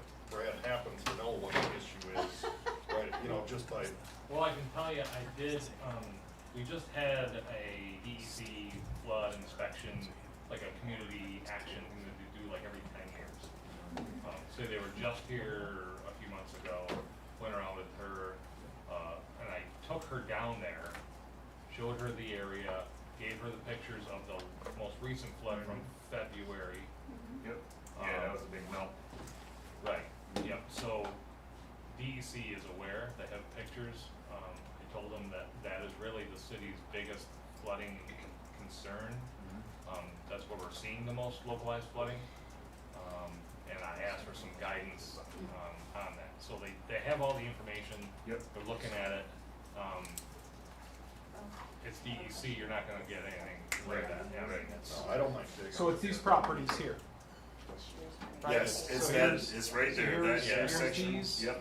So it's this area, Someone asked for them. Water comes all the way up to that side. It's on the other side of the this, That's Yeah. back. All of that fills all the way up with water, all the way up to this sidewalk right here on Washington. okay. Yeah. All And of it. what about these properties over here? They have water in their basements. Okay, And they are lucky, but their house is basically becomes an island. okay, And they just have the road that they can drive down because that all fills up with water. okay. That fence, is that the back of people on 19th Street? Yes, Okay. Yep, and their backyard is just gets all filled with water. Okay. yeah.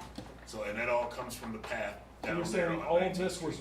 was raised to Oh, put yeah, this path in? I'm pretty sure I have a picture still on my, But I'm saying, in my when they put email. this, when they put this in, it was raised? From my understanding, there were no issues here with flooding until that trail was put there. I mean, it I had to think be, we've they had could, that for you have to years. I don't, grade the land. For years. I can't, I Yeah. wasn't even living here then. Yeah, Like that's a bank, always, I can remember way back when I worked at St. Francis, which was way back in the eighties, I remember that St. used to, Francis, yes. that used to be wet. So there's But- multiple issues with the 2 There's Mile a creek Creek. down here, Yeah, it's 2 Mile Creek. for Christ's sakes. And like, we can do all the cleaning that we want, and it'll help a little bit. Mhm. But you gotta keep in mind that once it gets downstream, it's going to back up Yeah. more because that stretch behind, it used to be like Carpet Center. Yeah, so you need, I know. you need dikes down there. Yeah, Essentially, We need a levee down there. essentially a little bit of a berm to Yeah. keep Especially at the this stream side. within the stream, but, yeah, you know, because of all of the debris and stuff that's in front of Walmart in that area, and then the culvert going under 417 over to the flood station is slightly high. So it keeps more water in there than it should really be. maybe we should be talking to the state too. They know, they know. Okay. But yeah, that was the reason for that, but if there is extra funding, I mean, I would love to do some type of furniture at the, I don't know. Irving Park. Actually, a few years ago, we were gonna take that out because nobody uses it, Well, I just had a constituent get a hold of me about it, and, so pointed it out. it was one constituent, but what she had said was that she would love to see new furniture there because of the kids that go there. I mean, I used to walk over there, I don't go over there at all. One with the two Sit swings down. and the little skunk on the Yes, side. and that's what she was I saying. love that thing when I was a kid. There's two skunks, yeah, so I guess, you know, if we can put two new skunks and maybe a merry-go-round there. That That was like a pit stop riding to And a splash pad. We should Target do shop. That was like a midway point for me. Yeah. Or a public, Along the public lines shower. of the How about bathrooms? encumbrance that I was talking about at the end of the year, when I was going through our bills, I noticed under youth and rec, have we already set money aside for the concerts in the park?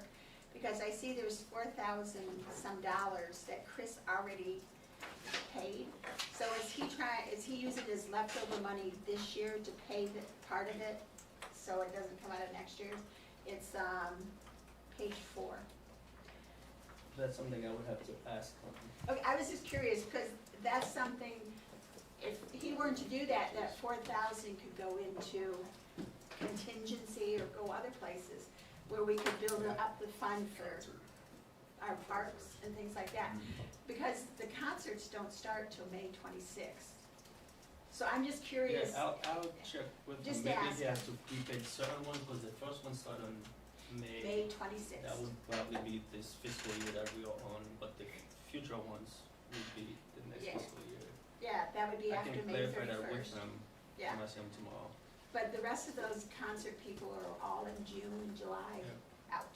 So I'm just, that's one of my little pet peeves about, at the end of the year, everybody's department just spends money to spend it. And, you know, to get ahead a little, which I don't blame them at all. But I'm just saying, those dollars could be put into Irving, could put in Gargoyle, instead of trying to take it from contingency, which we might use for other things. So, it's just a question about, and that's a perfect example.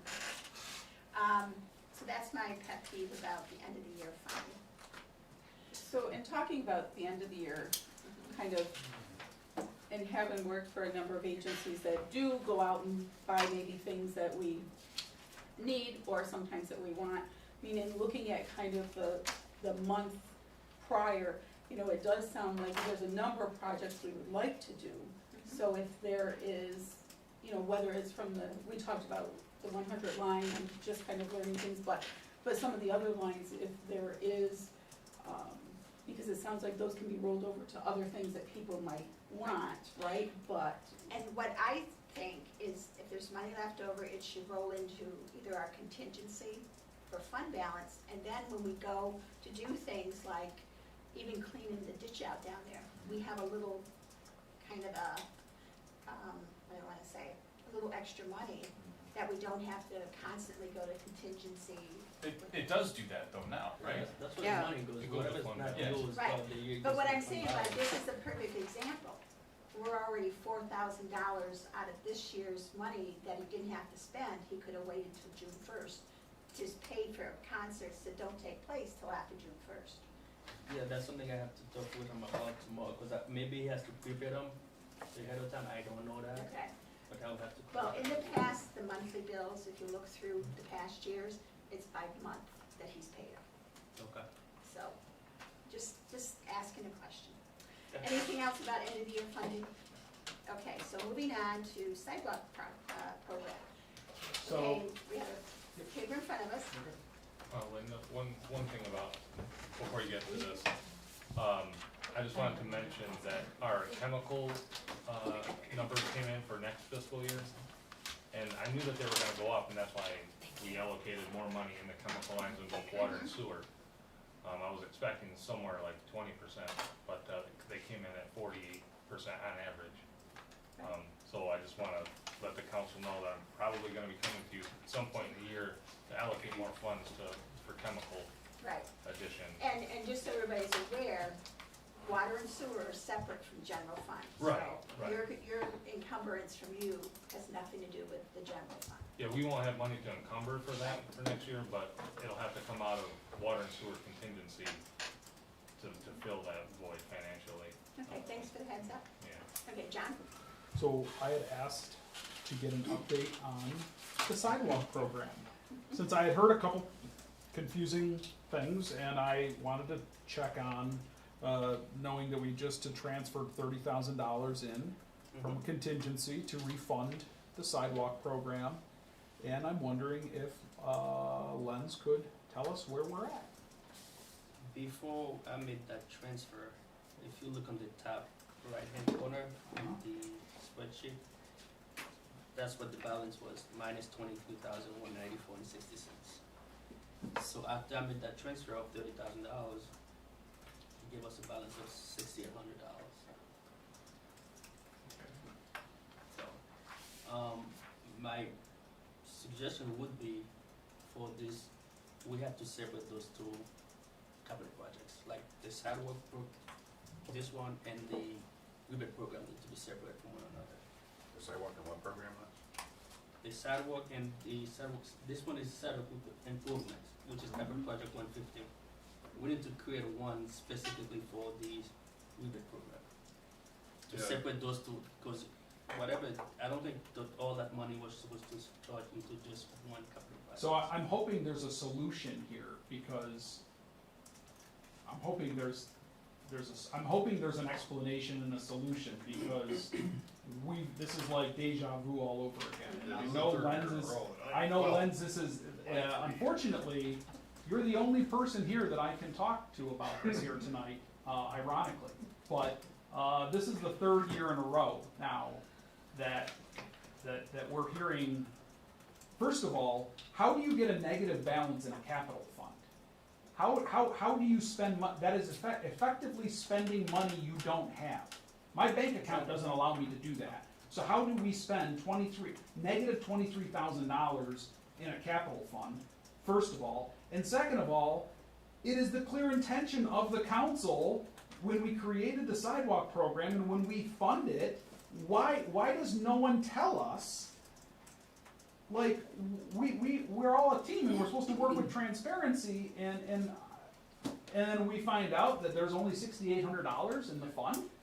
Like, what, and I don't wanna hear excuses, I mean, I that's did, wrong, I it's did messed up. some research and talked with Linda today, Monday, yesterday, and she told me that capital project was created before the sidewalk program was put in place. That was before me, I I don't think, know I mean, exactly what. We've gone down this road multiple times. Lenz is right. It sounds like there's two capital lines. They always end up on one, and just repairing busted sidewalks eats into our homeowner one Yep. all the time. You can see, you look at some of the big checks to Dan Long, Yeah. I agree, but I can't believe this is just done by mistake. When we transfer money, we transfer the money under the intent, I don't know about any of you, I transfer money and I vote to transfer that money under the impression that it's going into the rebate program. Right. Right. Where does the money come from that Dan Long gets paid? What fund is that? Where is this money coming from? $45,000 for Dan Long. What work did Dan Long do for $45,000? Well, and 12,000. Yeah, there's Yeah, three of I them. know, so I've what, seen those Right. too. Okay, so- I asked question, but so what work is he doing? For who? sidewalk for people, like, there's a different program going into one, like, if there's a complaint, like, let's say somebody calls and the city goes, they fix the sidewalk, let's say for $5,000. Uh-huh. They fix it, then they use this capital project to pay for it. I don't think they were supposed to, but somehow, some way. How is that gonna get funded though? How is that gonna get funded? You can't cut a check to Dan Long if you don't have the money to pay for it. But You know isn't what, it it's the gotta department be, that's somebody's doing figuring that? this will come back on taxes, right? There's sidewalks we go fix if they're just too bad and we do it, and then we try to recoup it on the tax roll. Yeah, but that's But that property money- that's Right, gonna. but so Once we get that money, I don't think that money was ever put back into this capital project. Like when, Where does it go?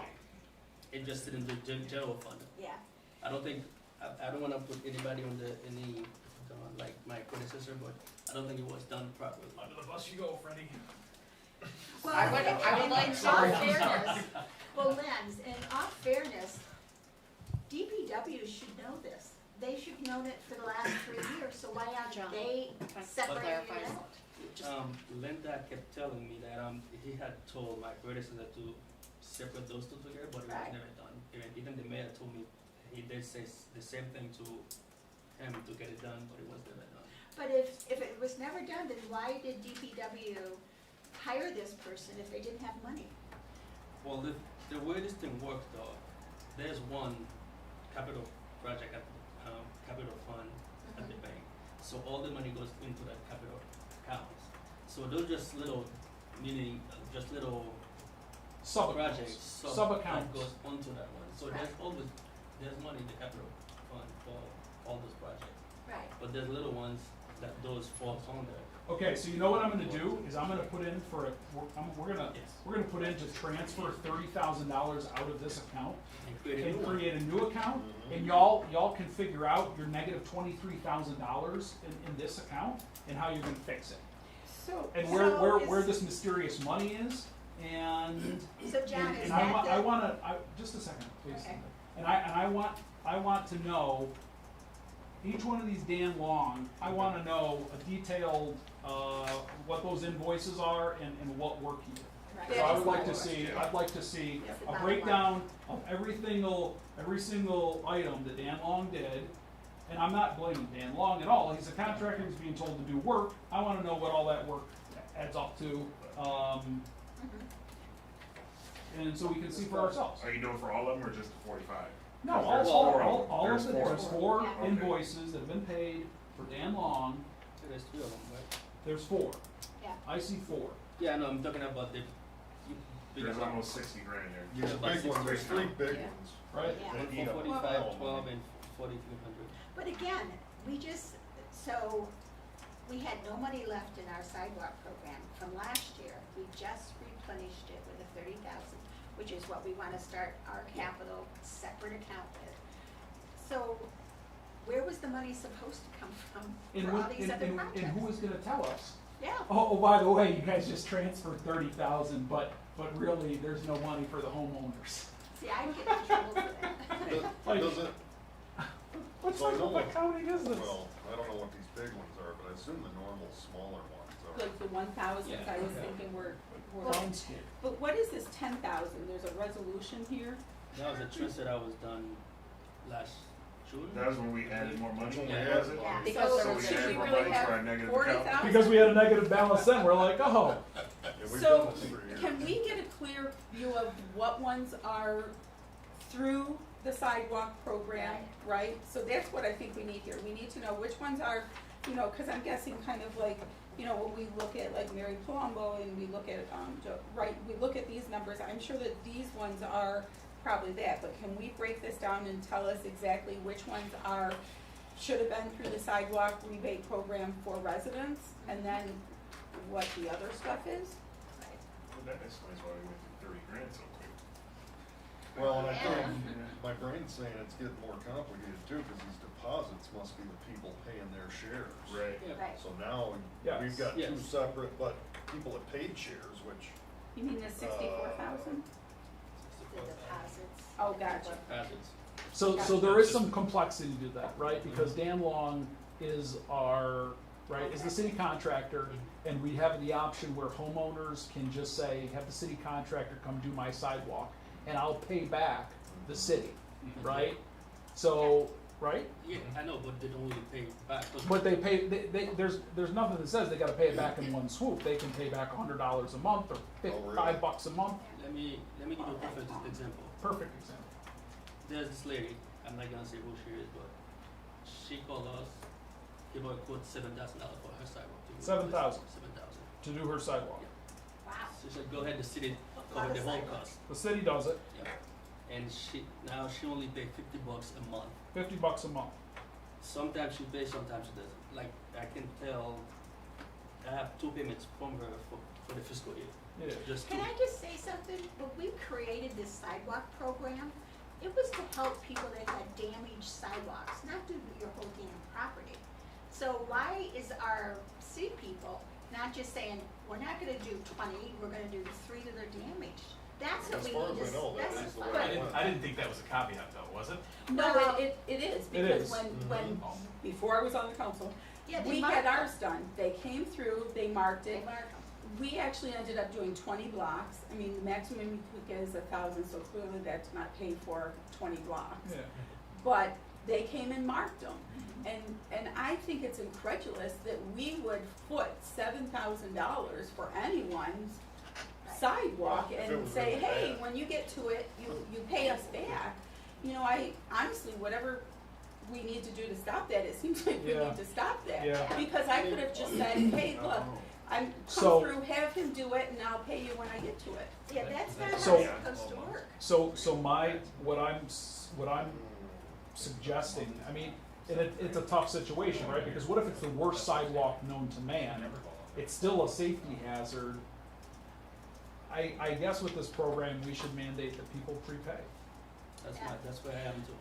And even if they wanna use the city contractor, you still have to prepay to take advantage of the program. Yeah. So, what, but correct me if this isn't, because when I owned another house, they did fix something, and then I believe it went on my taxes that I had to pay. There was a way that happened, because I was young, I was like 21 then. That was a long time ago, right? But there should be some, you still remember that? right, yeah, well, it was my first house I bought in college. Yeah, some of, Right, there probably should some be of these some. even are where the city said, hey, this has gotta be fixed, it's dangerous, so Mm-hmm. we're coming to fix it, cause you haven't. It should be like the And water, the if bill you goes didn't on pay the it, I'm gonna tax. put it back on your taxes. Right. If you don't pay your water bill, I'm putting it on your taxes so that you have to pay it. That's the other issue too. Sometimes when the money goes to your taxes, and we roll it over to the county. When the county sends that check to us, somehow, some way, the money was never put back into that account. Right, I mean, nobody's keeping track See, of what there's it so is many for. places where just kind of, it's like a leaky ship. It's a mess. I mean, I know it's a mess. There's a lot going on to it. It's the way the program is running is not running well, in my opinion, because I don't think we should make the people pay prepaid. Some people should prepay when they do their work. So you're the auditor, so please come up with a suggestion how to correct it. And we would be more than happy to hear a way to improve this. And it would have to start with But in the creating a meantime- separate fund. Okay, you want that 30 grand to go to separate Yes. capital Yeah. budget. And And- call it the homeowner rebate program. And like John said, this is not necessarily on you at this point, No. obviously, right? But there was no doubt whatsoever that that's what we wanted it to be three Last years 3 ago years. and last year, and you know what I mean, like, Yeah. am I right? Like, Yeah. that was not Yeah. even close to ambiguous. And I think when our people go out and mark these sidewalks, it's damaged sidewalks, it's not to do your whole property. Everyone that's had theirs done on Main Street that I've seen, It's just the ones that are damaged that are marked, like Yep. uptown right now. It's not every sidewalk, it's just the ones that are damaged. And that's what they told me. we agreed to. So why are we doing $7,000 for it? I'm sorry, but that is a huge property. So, I so can't that's, believe they're all that's, damaged. that's a good point too. You're- I'll follow up about that case. Were all those side, you know, so here's the thing, right? Let's just say, out of $7,000, maybe just a handful of blocks were marked, but the homeowner said, well, did we give the homeowner the option to replace block? As far as I know, that's not how it The goes. contractor said, I'll do them all. Right, and she's like, well, the city will, Wait a minute. interest-free loan, Yeah, but, we need a solution. Bob made it very clear that they only mark and say that Yeah. we'll rebate what's Marked. like, what's not safe. Sure, Yeah. and that's what I'm saying, What you maybe, wanna do is maybe on only you. 3 blocks were bad, Yeah. but she said, well, go ahead and do the whole thing, and the contractor said, okay, and they Right, built but it, they I- built it to the city. For that amount of money, Unless she had Brad to have knows, I mean, 3 when lots. Bob explained it to me, we have city guys go out, Yeah. mark and say what you can get by the program, anything more is on you. Yeah, And it didn't even cost me that much for 20 blocks that I did. Yes, but we still give the option that they can use the They city. can pay us, They can pay you us. mean. Oh, I Yeah. see. Where Yeah, we contract- need to get out of that business a little bit, I think.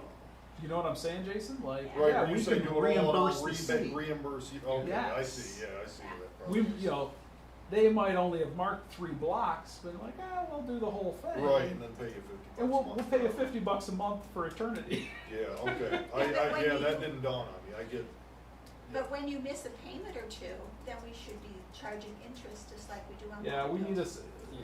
Len, put some time in, please, for us with a solution. And I don't know if it's yeah, 'cause it sounds prepaid, like there's about five there's a lot of levels things. to this thing. that- Yeah, it's a mess.